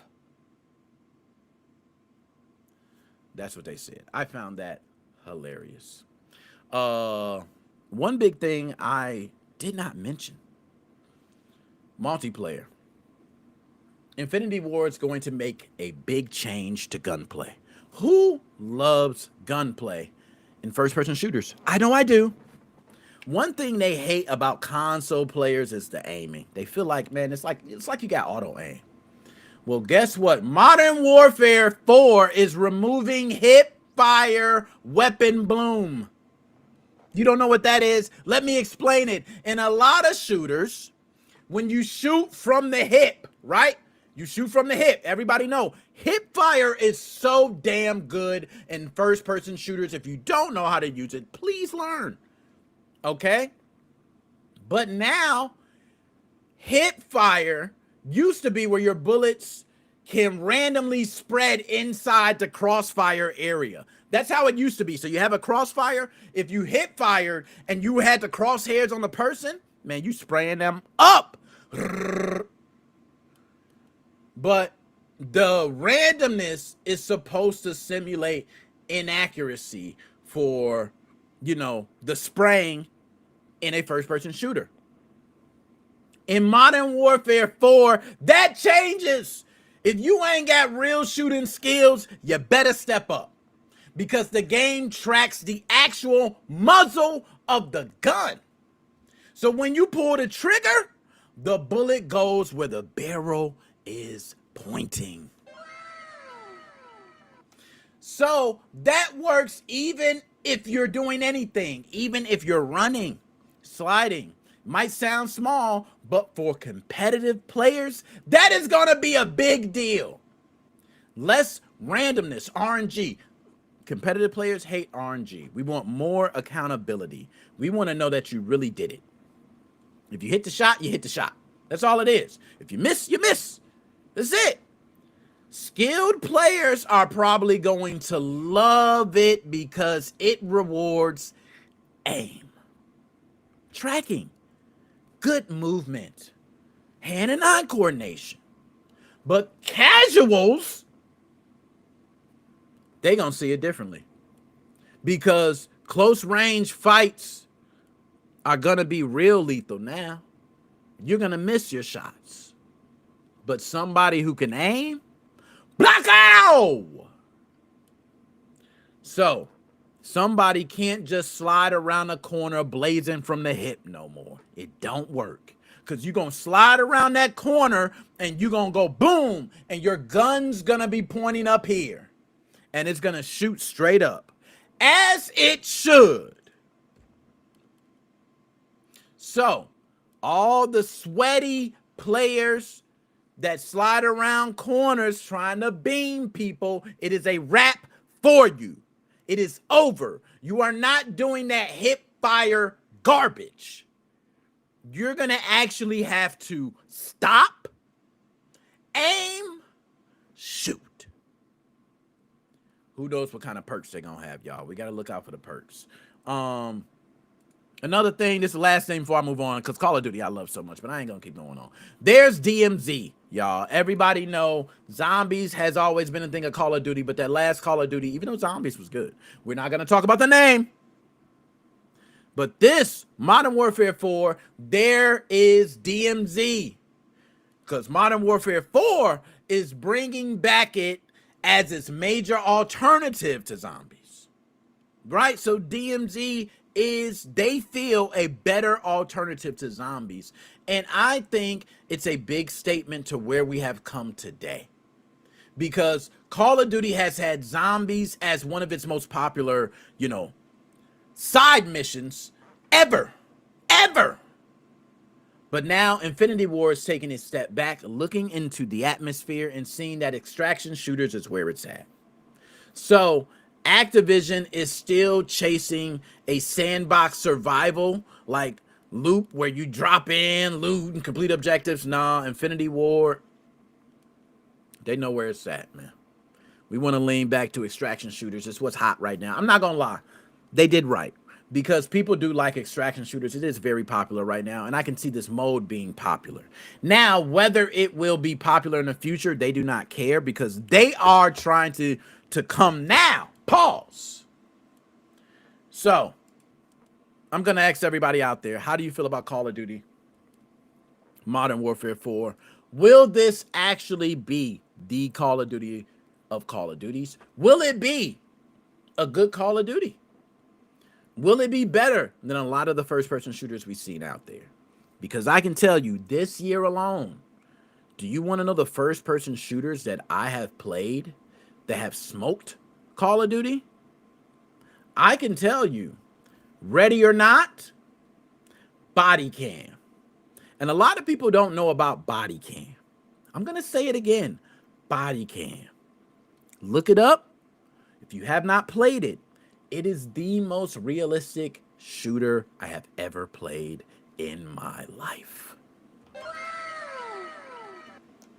And I'm not talking about realistic just on, oh my goodness, the people, the AI acted so real. And no, I'm talking about realistic that when you look at it, you cannot tell me the difference if that was a real person or if that was a video game. It's amazing. So, how do you feel about Call of Duty Modern Warfare 4? Would you like to see it? Yes or no? Now, we're going to go ahead and move on to the next one. Bam! Y'all know what time it is, man. It's always the time for the one, man.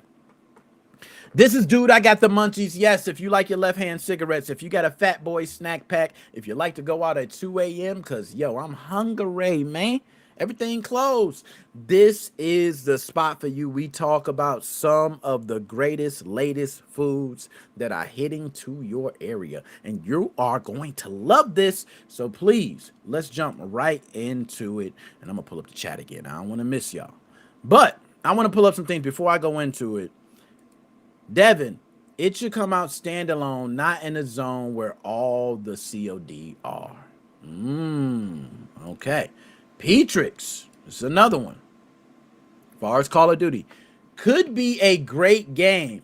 I like the innovation you described, the hip firing, but trailers can be very deceiving, misleading. I hope it go good as expected. He is absolutely correct.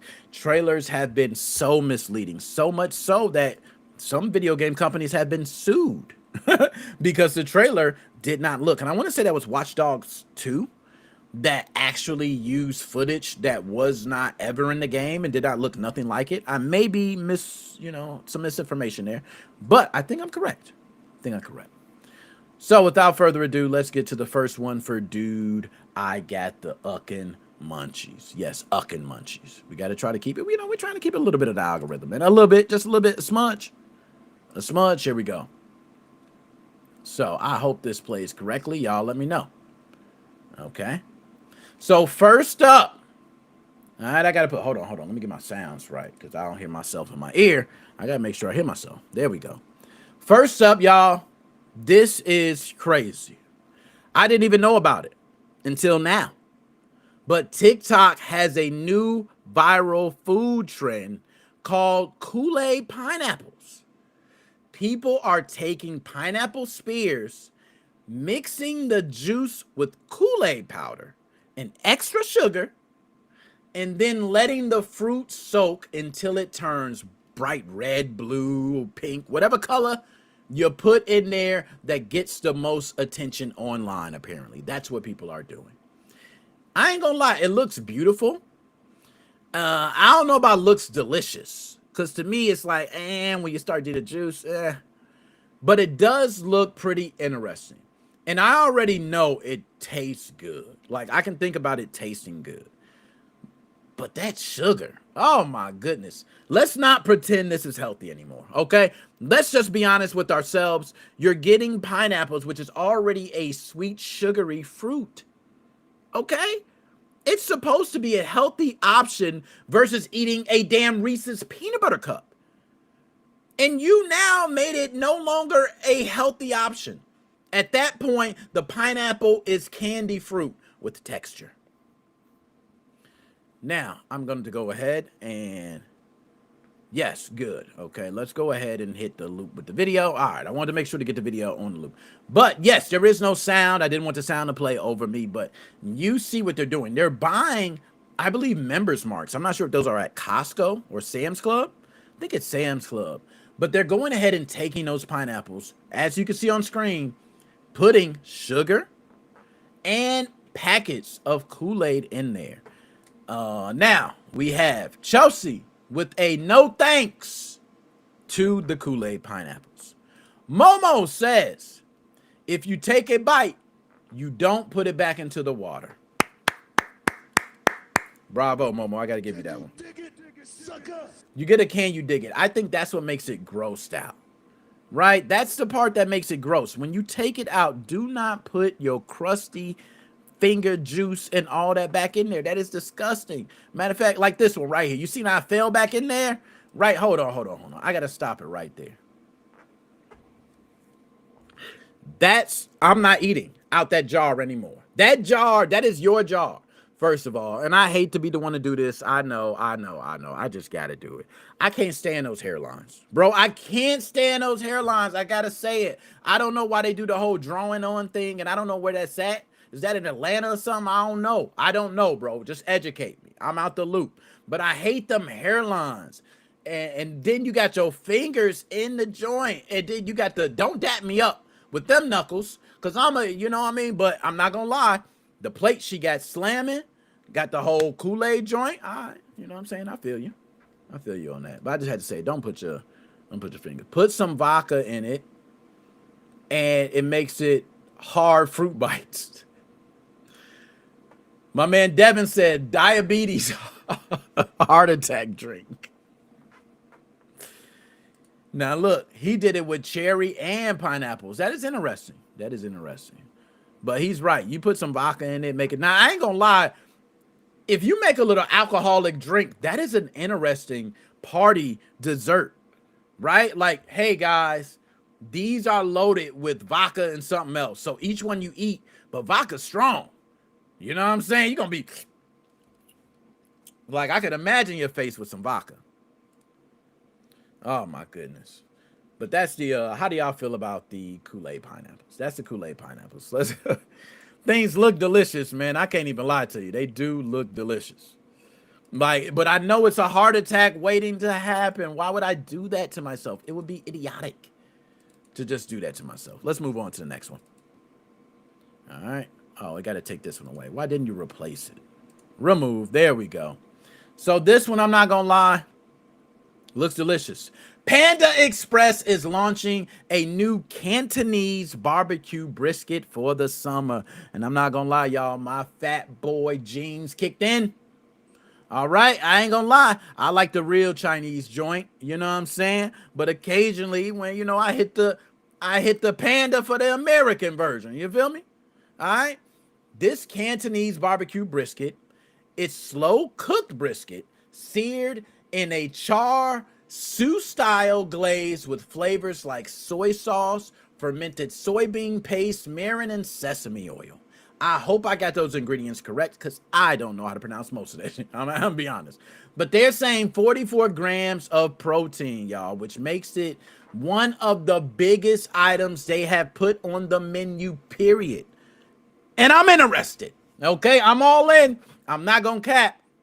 Brisket at Panda Express feels like it's one of those things that's either going to be amazing and you're going to say they should have done this a long time ago, or it's going to be terrible, rubbery, not taste real, and you're going to get rid of it after the summer. It's one or the other. It's one or the other. I want to ask here, who eats Panda Express? And if you do, would you get the barbecue brisket? All right, I'm not going to lie. I would get it. I already get the orange chicken and the beef. Okay, that's a good little mix. And I ain't going to lie, sometimes I kick out the chicken and just get the beef. Or sometimes I do double chicken. You feel me? Let's keep it real. The double chicken be hitting. All right. But this one, you can do the triple entree. You can get the beef, the chicken, and you can get the barbecue brisket. Oh, I'm not going to lie. Panda coming with it, man. They're coming with it. So we got, oh, I'll try it. There we go. We got one. I'm not going to lie. It looks good. So, all right. Yo, holla at you, Joe. Definitely holla at you. You know what I'm saying? My guy, appreciate you coming on, man, and sharing with us. We're gonna clip all that you put. Devin, yes. All right, we got two. Yo, ain't nobody said no. Ain't nobody said no to this. I'm not gonna lie, Panda Express, I'm in. Y'all won, Panda. I'm gonna give you a sound. What is it? Oh, damn. My bad. I ain't mean to give you the I gotta do them again. Let's come on. Can you dig it? There we go. You gotta can you dig it, man. Let's go ahead and move on to the next one. I'm not gonna lie, we are right now, I want to say we are 1 for 1. I'm not with the pineapples, but I am in on the barbecue brisket. So let's go ahead and move on to the next one, and I'm gonna see if I'm in on it. All right, boom. Now I should have removed it. Why didn't I replace it? Oh, okay. Let's get to it. Chipotle is testing crispy chicken, and they ain't telling you. They doing it under your nose sneakingly. All right. Right now, it looks like only one confirmed location in Tustin, California has it. It's sneaking. They doing it under your nose. Snackalator, thank you for the picture. The chicken is breaded and fried. You can add it to your bowls, burritos, tacos, or even salads. I'm not mad. Crispy chicken at Chipotle, though, changes the healthy vibe. Am I right on that? Am I right? It feels like Chipotle then switched to Chick-fil-A. That's just me. Like, what do you put? But I am with it. I am 100% down. I like Chipotle. When I go to Chipotle, I think it's a fresh option.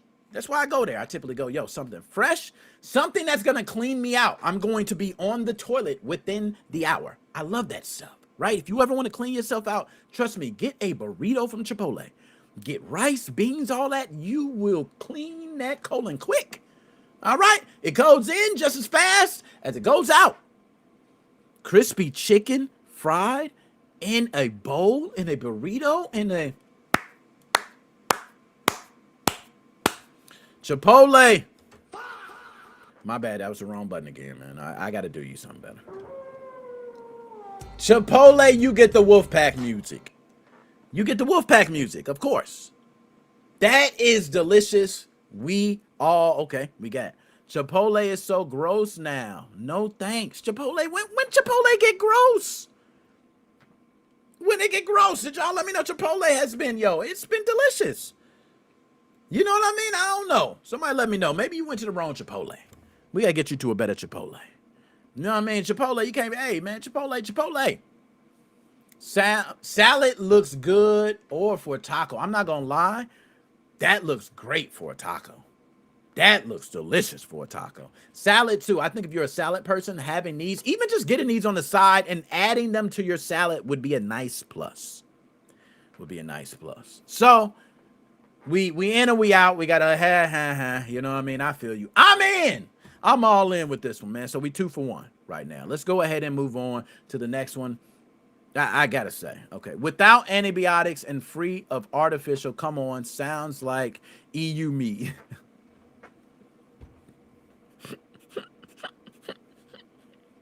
Yo, my man Ender, man. He said that joint sound like EU meat, man. Damn, man. Yo, hey, look, responsibly raised without antibiotics. Hand cut and juicy, free of preservatives, gluten, or anything artificial. Oh, my goodness, man. You are hilarious, Ender. You hilarious. Let's go ahead and move on to the next one. Just me. Only chat, man. Only chat. Okay, now I'm going to go ahead and click. There we go. So, this one, I'm not going to lie. Great news. Great news because I think it's about time. Let's go ahead and give it up first and foremost for Popeyes, man. We got to give it up, y'all. Popeyes is bringing its famous biscuits to the grocery store in a box mix. Finally, Popeyes biscuits is spending time with me. The biscuits come in home style and Cajun cheddar. Each box is going to make up to 10 biscuits. I love the idea, especially the Cajun cheddar flavor. But we all are going to question, is it really going to have that real Popeyes taste? Okay? Is it going to be like that, or is it going to be like a regular biscuit mix, like Bisquick? Right? I can make biscuits with Bisquick. I also can make pancakes. Is it going to be like that? Either way, you're going to need something to drink because we know it's going to be dry as hell. Like Popeyes biscuits are now frozen. Most locations are not making them in-house anymore. It is terrible. Look at the biscuits at Popeyes. Y'all remember when the biscuits used to be different shapes? You used to have cones and all this different. Every biscuit at Popeyes is the same level. It's like a damn, if you put a quarter on the biscuits, it would slide all the way down like a damn Plinko machine. Like, it is ridiculous. All right? I wish we go back to making biscuits fresh, and maybe we can get real biscuits with this box. So I'm hoping, I'm praying. If not, just give us the frozen biscuits. Put them in the stores. We will buy Popeye's frozen biscuits. You sell them in the restaurant. We can just buy them. Done deal. White Castle sells the burgers. Come on. So how do y'all feel? Popeye's biscuits, in or out? I'm in. Of course, I love the Texas Roadhouse rolls. I love the Red Lobster cheddar biscuits. I love, what's another one? It's another biscuit I'm probably forgetting. Church's Chicken. I'm looking at you, Church's. You right now, and I got to ask this for everybody out there. What is the #1 biscuit in the business right now? We got a few. You go to Texas Roadhouse, slamming, okay? Them rolls slamming. You go to Olive Garden, bread slamming, okay? You go to Red Lobster, cheddar biscuits, slamming. But Church's biscuits, to me, got them beat, y'all. I must be ghetto. I must be ghetto because Church's with the little drizzle on the sweet. Oh, man, am I just ghetto from the hood? Or does Church's biscuits really have all those others beat? Cracker Barrel biscuits. I'm not going to lie. Cracker Barrel biscuits is fresh. They fresh. But the thing with Cracker Barrel is if you did not have butter, right, would they be as good? See, the thing about these other ones we can name, you can just bite it. Texas Roadhouse, you just bite the roll. It just hit different. Cracker Barrel's fire, though. I'm not going to lie. I'm not going to lie. It's super fire, bro. I don't even know why I'm capping right now. Let's go ahead and move on to the next one. Now, we talking. Taco Bell has been on a roll, and for those who do not know, Taco Bell has single-handedly taken, I think, the creative energy and has become #1 in the industry. I don't think no one has been as creative with food and the market as Taco Bell, being able to innovate, create instantly, and bring out. I think they're the quickest. And this latest is just another step. Taco Bell has brought back the shredded beef dipping taco, and that's not the icing on the cake. The icing on the cake is they're adding the new shredded beef nacho fries. Yes, the taco has shredded beef, 3-cheese blend, and creamy jalapeno sauce, and a crispy grilled crusted tortilla with red sauce, right? Delicious. You can dip it right there. Beautiful. The fries, though, is what I'm here to talk about. The fries come loaded with shredded beef, nacho cheese, 3-cheese blend, creamy jalapeno sauce, and pico de gallo. You might think it sounds messy, unnecessary, disgusting, but I'm not gonna lie, it's exactly what Taco Bell fans love. And that is what I'm going to try next at Taco Bell. I'm trying the shredded beef nacho fries. It's an automatic yes for me. Automatic yes. We've been waiting for the shredded beef. I can get shredded beef mixed with the cheese and mixed with the fry. I can just eat it with a fork. What? That's a full meal. I get the meat. I get the cheese. I get the fries. Come on, man. What are we talking about? Taco Bell won. You won, Taco Bell. Okay, you won. I ate this 10 minutes ago, and I said, that's bogus, man. I'm hungry, too. And I said, you know what? I bet it was good. Now that you said it was delicious, I got to try it. I know it was. It looked delicious. It looks delicious. Right? Anytime you got something that looks delicious, you know it is. Devin, fire. It's fire, bro. Nonetheless, let's move on because I'm getting hungry. In or out, it seems like everybody's in on the shredded beef taco. Let's go ahead and move on. Shredded beef taco, you won. Nacho cheese beef fries, you won. The dipping sauce, come on. Yeah, I ain't gonna lie, man. They giving you dipping sauce for the, come on, man. Let me move on. That's what I gotta try next. Okay, let's move on to the next one. That looks so good, bro. Yeah, look, and okay. Nothing Bundt cakes. Delicious cakes. If you have not tried them, you must try them. They are some of the moist cakes you will ever try in your life. Nothing Bundt Cakes has revealed its summer dessert lineup, and I need y'all to listen close because I think they about to shut it down. S'mores made with Hershey's is coming back, as you can see on screen, but they got a couple other sneaks. Peach cobbler is coming in June. Cinnamon roll buntlet is coming in July. Shall I continue? Lemon raspberry returns later in the summer. I've tried lemon raspberry. That is the most delicious one I have tried yet. Turtle cheesecake swirl is also on the way. That lineup's strong. I ain't gonna lie. But the peach cobbler is the biggest sleeper out of all of them. Turtle cheesecake swirl sound good. It sounds delicious. Sounds like everybody will love that. But we gotta talk. If this peach cobbler is what it is, ooh, Charlie, we talking. So nothing but cakes. Shout out to y'all. If you have not tried one, very small. They make bigger cakes. It is delicious cakes. Not toffee. I'm not gonna lie. Toffee would have been nice, but yes, peach cobbler. That's what I'm saying. Peach cobbler is. Oh my goodness. I can't wait. I cannot wait. For those who do not know, I had some ice cream at Andy's and I had the blueberry cobbler. Oh my goodness. Andy's ice cream. Shout out to you. Blueberry cobbler is the best taste and flavor I've ever had at Andy's. Let me get off the fat boy thing. Okay. Y'all, that is, dude, I got the munchies. I got to get my fat ass off this subject. Okay. I just got to. It's just too much. It's too much. I am hungry right now. I'm just going to take a drink, okay? I need something because, damn, that was good. So let's go ahead and move on to the next one. All right, next one. This one's going to be very quick, simple. Everybody, we discussed it with Joe a moment ago, but yes, we are going to be at Illinois Game Con for June 6, 2026.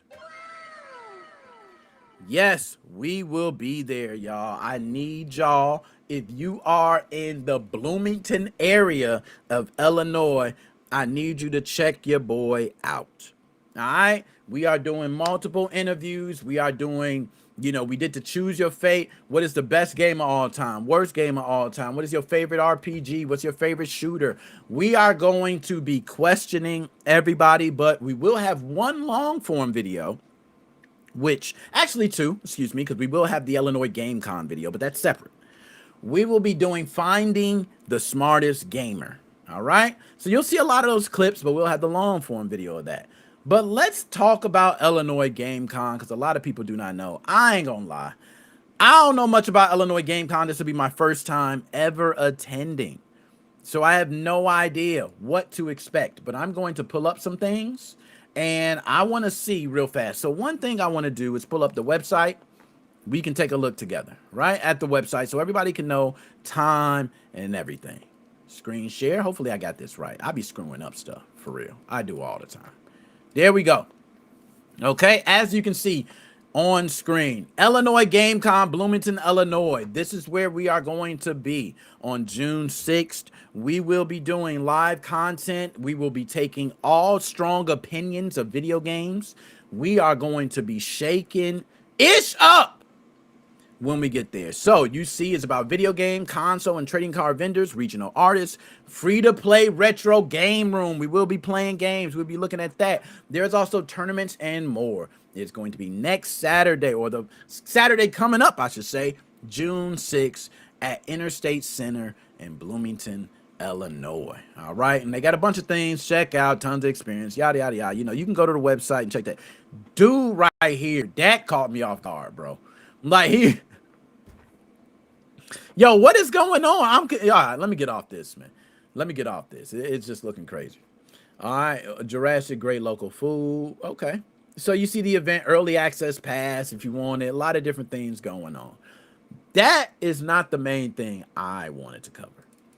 What I wanted to cover is I'm very interested in this. And I'm going to share the screen on this. Because this is the band that is performing at Illinois Game Con.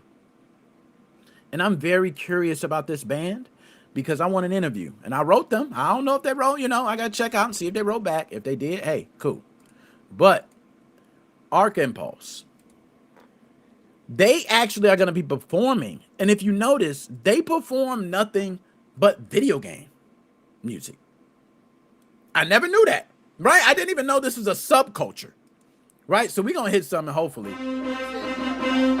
I want y'all to look. Now, we don't want to go too crazy. Oh, Punch Out. That is great. All right, that's enough. We ain't going to do too much. You know how YouTube gets, right? They are doing the Punch Out theme music, bro. Arc Impulse. Shout out to them. I'm trying to get y'all an interview, man. All right, I hit the like already. All right, you know what I'm saying? I like this joint. As soon as I seen it, I like it. So we're going to be at Illinois Game Con. I need y'all to represent. Shout out your boy. You know, anything y'all want to see, let me know. Podcast listeners out there, y'all too as well. Comment, let me know what you want to see. I'll do anything, bro. Just let me know what you want me to do, and I'm going to do it. All right?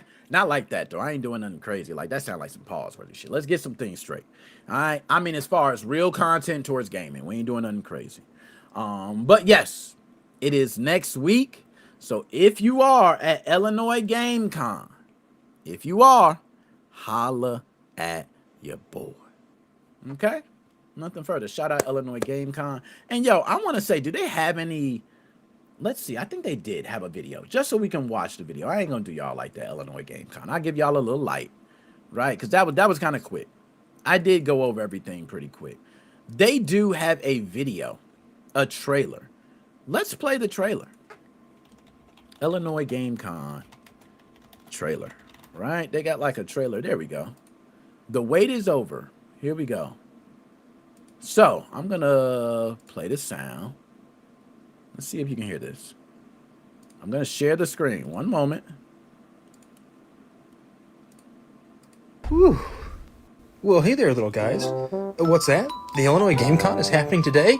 Let's go! Illinois' biggest gaming convention is Saturday, June 6th at the Interstate Center in unbelievable Bloomington, Illinois. Experience a huge variety of video game and trading card dealers. Hold up, man. Yo, he nailed the old school commercial, bro. He made that Joker look like it was made back in 1980, bro. I ain't gonna lie, that caught me off guard. He said, look how old he made it look. That was well done. The trolling, and that was nicely done. That was nicely done. Regional artists and independent developers. Enjoy our game room with tons of free play consoles, board game library, fair style games, and VR. New this year is our outdoor stage with a live rockin' band, cosplay contest, trivia, and more. Test your skills in one of our video game tournaments or our challenge mode game room. Ah, that's pretty. Yo, hold up. Is that a Dreamcast? Let's go. Yes. Now, look, they ain't got no VMU up in there, though. You know what I'm saying? You could have slid a little, VMU up in one of them things. You know somebody stole that VMU so quick. Fill up with our great local food trucks, drink and snack vendors. Back again is our world-famous Super Smash Summer Slam. Real wrestlers in the ring, dressed as your favorite Smash characters, ready to rumble. Check out times and ticket information on Facebook. Yo, ready to rumble. Wrestlers in the ring, dressed as your favorite Smash characters, ready. My man, Pikachu, hit Sonic so hard, and then you seen the rings fly, bro. That's crazy. Hold on. Can we get that? Ready to rumble. Check out times and ticket information on Facebook or at IllinoisGameCon.com. I'm so glad we got to crash the best convention in the galaxy. Illinois ring, dressed as your favorite Smash characters, ready to rumble. Check out times and ticket information on Facebook. Yo, or the flex is so. Hold on. Real wrestlers in the ring. The flex is so real. I want y'all to just watch how he flexes his ass. Sonic dressed as your favorite Smash characters, ready to rumble. Check out. All right, man, we done, man. Stop. Illinois Game Con will be there. Let's go ahead, man. Let's move on to the last but not least, man. All right. Y'all know what time it is, man. And how did they get this behind here? You see my choose your fate? What happened? Hold on. Something must have happened. Something else is on in the back. What is Dream? What is going on, bro? What is that? Hold on. That's actually, I'm not looking at that. Oh, you know what? I bet I know. It's probably on the restream side. There we go. Bada boom, bada bing. That's my bad. Look at that. The camera even better now. Damn, you said great quality and it was bad. I actually had an overlay or something that was messing it up. Damn. That's a pretty good camera. I'm gonna say so myself. Y'all know what time it is. It's time for Choose Your Bet. This is a segment where we give you two tough head-to-head choices, and you must choose one. You cannot be a bitch and pick both. You must pick one. You have to stick to your guns and prove the reasoning of why you picked your choice. You do not get to say, I picked that one. I just do. It don't work like that. You must destroy the other choice at all costs. So without further ado, let's go ahead and get to the first. Choose your fate. What do we got? Oh, okay. Now, for everyone that's vertical right now, I'm going to help you out because you don't see the entire screen. So let's try, nope, not this. Let's see if we can get you guys straightened out here. How can we do that? Maybe we can do this. Nope, that's not going to work. You guys, maybe SOL. No, you're not SOL. Hold on. I'm going to get you vertical viewers. Let's change it to this. And you know what? That's okay. It does give you, I don't like that. It works out for the vertical viewers. Let's see this. See, that's not good for the vertical viewers. What about this? That's better for the vertical viewers. And it works. We should be able to see everything. Let's go with that for now. We'll try it out. We'll see how this works, okay? Because you can see everything. I'm on the side. I don't know how I like that. See, I like the full screen feel. Right? But we'll go ahead. We'll play with it. All right? Which are tougher to beat? Left 4 Dead zombies or Dying Light zombies? This is a tough one, but I think it's Left 4 Dead zombies.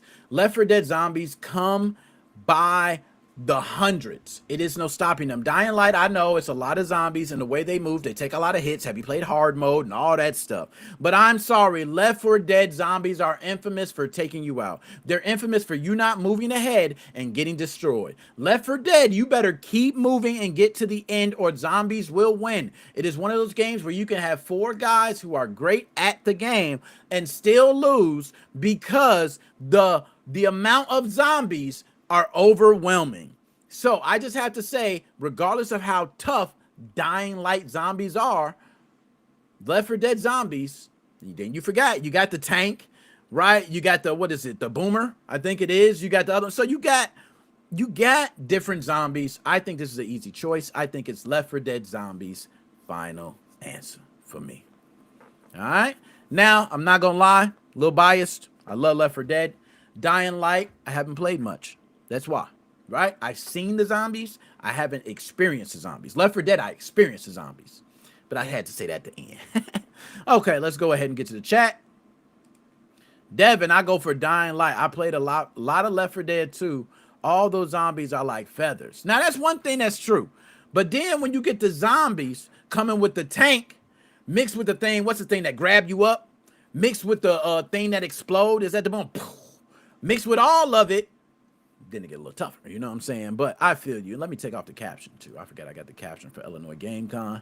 My fault. There we go. So, but I'm with you though. I'm not mad at anybody that picked Dying Light. I think this is actually a very tough choice. And people who pick Dying Light, I actually think I'm going to be in a minority for this one. I'm gonna be honest. I think I will be in a minority. I think most people probably will pick Dying Light, but I think Left 4 Dead zombies, man, they are something else, man. It's like War of the Worlds. You know what I'm saying? When it comes to them. All right? I'm just saying. That's my answer. Let's go ahead and move on to the next one. Okay, let's see what this one is. Okay. Which was more exciting? And I might, vertical viewers, y'all might have to get it because I ain't liking this. I'm going to be honest. I just ain't liking it. I ain't liking it, vertical viewers. Okay? So y'all just going to have to see this. Y'all just going to have to deal with this one. Okay? Y'all just going to have to deal with it. I can't switch it up. I don't know how to change it, nothing. All right? So, which was more exciting to experience? Blockbuster video game section or Toys R Us video game aisle? So, young bucks, I need y'all to step to the side and let Unc tell you what it was. Y'all, this one is a tough one because both of these were very popular and very exciting to walk through as a kid. But I think there is only one right answer. Blockbuster video game section. Multiple reasons. Oh, let me loop the video. Didn't loop the video. That's my bad. That's my bad. Blockbuster video because, one, you had a higher percentage of leaving with the game. Mama and daddy was more than likely to rent you a game versus pay for a game. For those who do not know, some of those prices, $39.99, $49.99, back then, and you're still seeing those same prices today on some games. So that just shows you prices in gaming were expensive back then. So, as good as the Toys R Us aisle was in the video game for showing all the games, it also had that TV at the top, right? And it had the little controller down there. You play the game, you looking like this. Every kid broke their neck trying to play at Toys R Us like this. Man, it was so much fun. Oh, man, I love this. Like, it was an amazing moment. Toys R Us looked better. It looked better because Toys R Us, you had the glass, and that was when they had instruction booklets, right? But I just feel like Blockbuster was an experience. You were able to grab the game, get the game, go home with the game. You can get 2 games, 3 games. You could splurge. You could feel like a billionaire, man, coming out of there. That's just me. But let's go to the chat. Let's see what I got. Steve says, I already know, man. I knew I was going to be in a minority in this, bro. They don't understand. I know, man. I used to be in that Toys R Us section too, dog. It was fire. I played Mario 64 for the first time at Toys R Us, and I remember the aisle was packed. People were standing around waiting to play. Toys R Us was the spot. Then, if you didn't like the video game aisle, you can go down by the bike aisle. You can ride bikes. Remember the action figures? There were G.I. Joes and all them. Man, Super Soakers and all, man. Devin, Toys R Us. I knew I was going to be alone on this one. Yeah, that's my bad. I mean, I picked Blockbuster. I thought it was more exciting. You know what I'm saying? As a kid, you could accidentally slip up on a Blockbuster card, right? Oh, it's a Blockbuster card on the floor. Oh, looks like I'm renting 17 games today. And then Blockbuster goes, you can't go over 5. Damn it! I tried to scheme the system. This is a tough choice, but I feel y'all. We don't have a Blockbuster. Okay, I feel you. If you didn't have a Blockbuster by you there, that's another story. Blockbuster and Toys R Us. Toys R Us was a lot further. That was another thing, too, for me. So maybe that could be. It could be a proximity thing. Nonetheless, that was a tough one. Let's go to the third one, man. Because that was tough. That actually was one that I had to think on. Woo. Which is easier to survive in?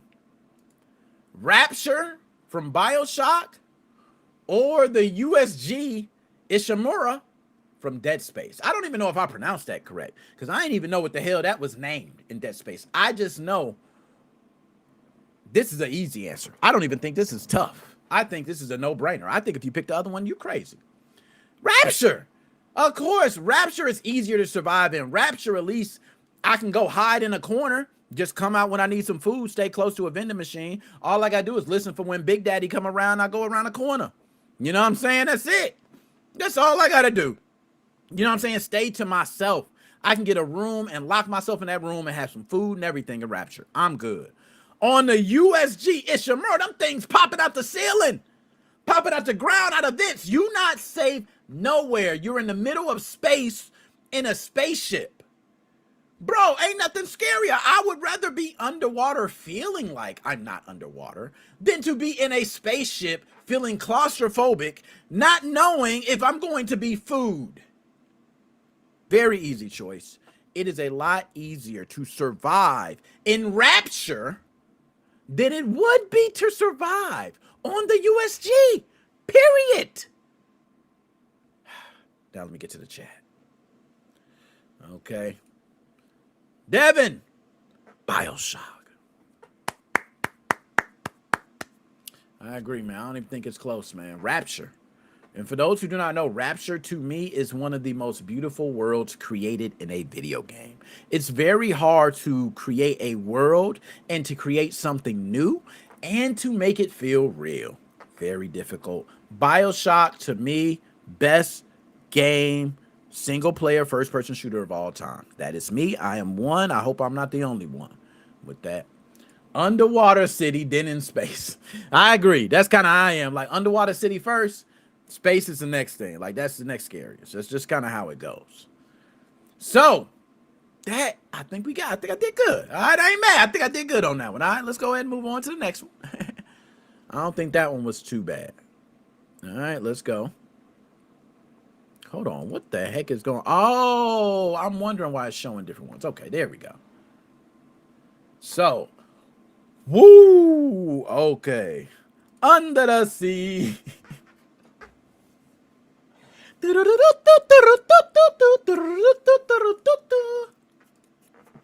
Ah, you a fool for that one. Ooh, this is a tough one.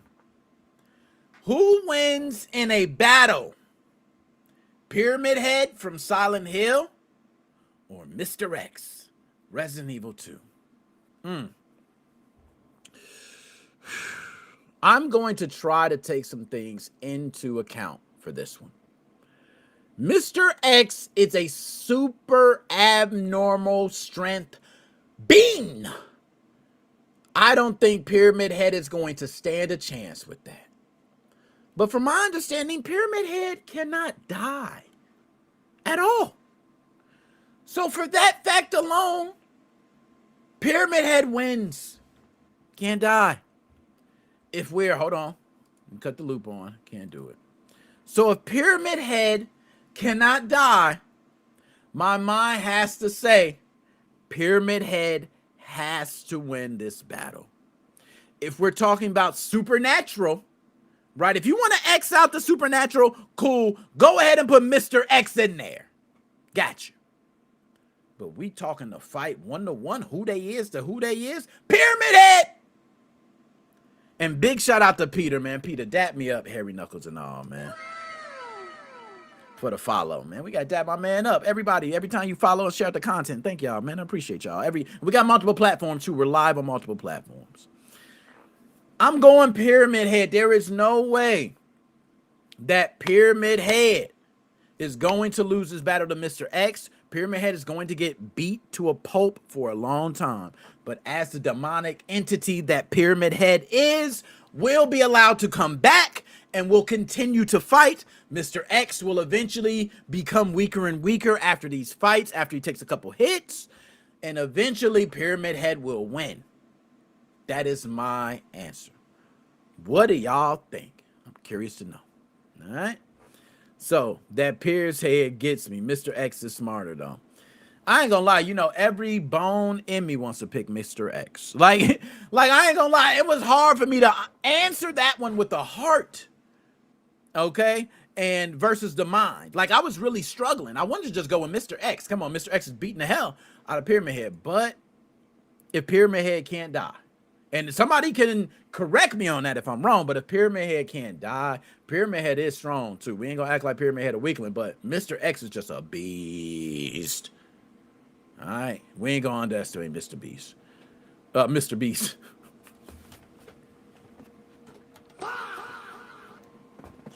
Wow, let's move on to the next one, man. That's how you know Mr. Beast's name be getting called out on accident. He got too much shit going on. You need to stop.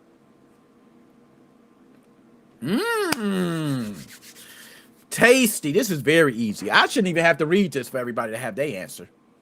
Y'all should have your answers already to this. Which is a better buying experience? Steam Digital Storefront or GameStop? GameStop. Very easy. It is nothing better, and I'm going to challenge y'all. Better than going to an actual store, seeing your game.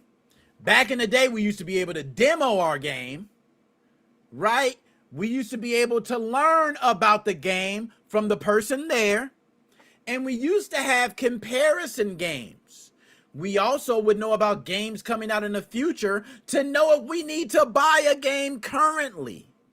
There's a lot of things that do not get talked about in the experience of buying physical media. It doesn't get discussed. Let me go ahead and loop the video. That was my bad. And this is one of those things that don't get discussed. I agree. I can tell you if I'm at Steam, right, and it hits midnight, I don't even have to move a muscle. I've already purchased the game. It's already set to auto download, or it has pre-downloaded, and I literally just hit play the moment it hits midnight. That is a beautiful thing when you want to game right away. But for those who just want to go and purchase a game, I think it's much better to go to a GameStop than to go to Steam Digital Game Store and to go through the search and go, hey, what's a better one? When you're searching through Steam, it's difficult. It's not the same search. You just gonna have the top games and that's that. You need to know about the game on Steam. So I think searching is just different. Now, if you want to talk about pricing, yeah, being able to play a game at midnight, you lose your game, you still got it. You still got, like, yo, I ain't gonna lie, I'm a PC gamer now. I got more Steam games. I have purchased more Steam games than I have actual physical games. I am part of the problem. I am part of the community going to shit.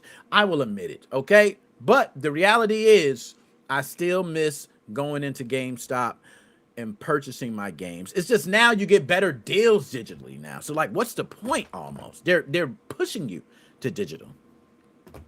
Only thing is to keep your media.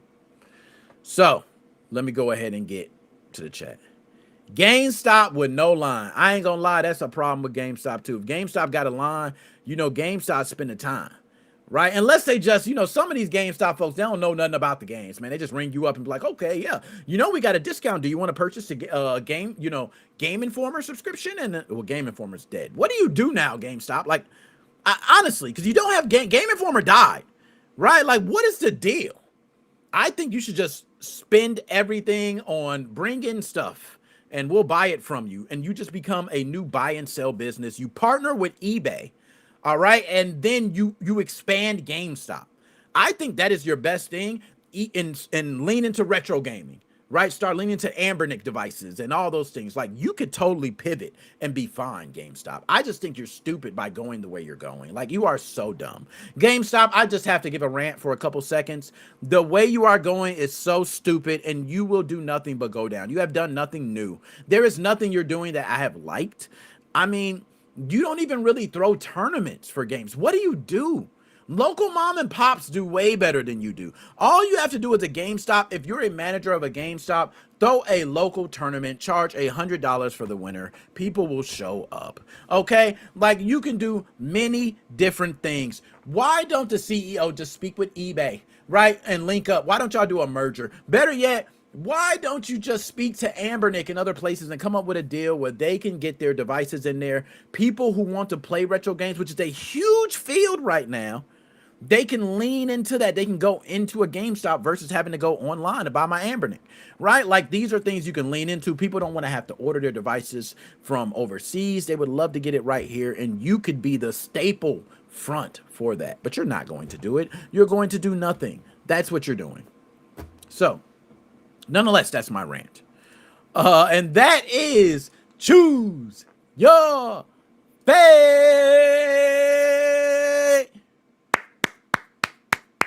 Y'all, we killed it. And I will say, this fire show, we will be clipping. For the podcast listeners out there, I want to have this episode up by tomorrow. So I want you to tune in and listen, okay, for the new podcast episode. Also, for all those on different platforms, I'm going to explain my plan for YouTube. We have a lot of videos posted already, but our goal is to bring more long form content. When it comes to short clips, we have that covered for all platforms. So any platform, you don't have to worry. We got clips for you. That is one thing. But YouTube, we are doing a lot of long form content for YouTubers. For Facebook, Facebook is now allowing longer videos. So our videos can now be uploaded to Facebook as well. We're planning on bringing all our videos to Facebook in segments. So it won't be the whole entire show. We'll be doing each segment. We'll bring those to Facebook. As far as Twitch, we have a lot of games that we're going to be playing live. There is one game that I'm being urged to play, right? So we have to play that. Dreamforge gave us more credits to create some more AI games in there. Just a lot going on for Twitch. Twitter giveaways still have to do. What other platform I'm missing? TikTok, live, Clash Royale soon. Like, I got too much going on. So, and Angel, Lua chips. What they know about them Lua chips, man? They don't know nothing about the Lua chips. You know what I'm saying? But other than that, man, appreciate the hell out of y'all. Thank y'all for being here. You could be anywhere else in the world. You are here with your boy. Dap me up, Harry Knuckles and all. Shout out to my dude, Devon. Shout out to Angel, Chelsea, Petrix, Steve. My man Joe came in, broke down some tipping. Thank you, Joe, for that. Who else I forget? I know I'm forgetting everybody. Shout out Ab. Shout out Momo. Shout out, I think I shout out Petrix already, right? Nate Mo was in the building. Shout out Nate Mo. Cheesy Macaroni. He said BMW or Toyota. I don't know where. Cheesy Macaroni, shout you out. Ant, shout you out. DJ C Money, shout you out. I put the link in there, DJ C Money. You ain't write nothing in the chat and you ain't come in. I don't know what's going on, DJ C Money. I don't know where you at. I can't continue wait all day. D, shout out to you. Who else? I think I got everybody. Romy Rome. Shout out to Romy Rome. Shout out to Sean. Shout out to Craig. Don Mega was in the building. Shout out to Don Mega. For those who don't know, that's my boy. We go back like Ajax, Flapjacks, Crackerjacks. Shout out Hep. Shout out Hep. Everybody on Twitch right now that is creeping, continue creeping. You know what I'm saying? Shout out Shane all the way from Melbourne, Australia. Yo, all of y'all know what it is. It's your boy, Nick Moses. Oh, motherfucking bye.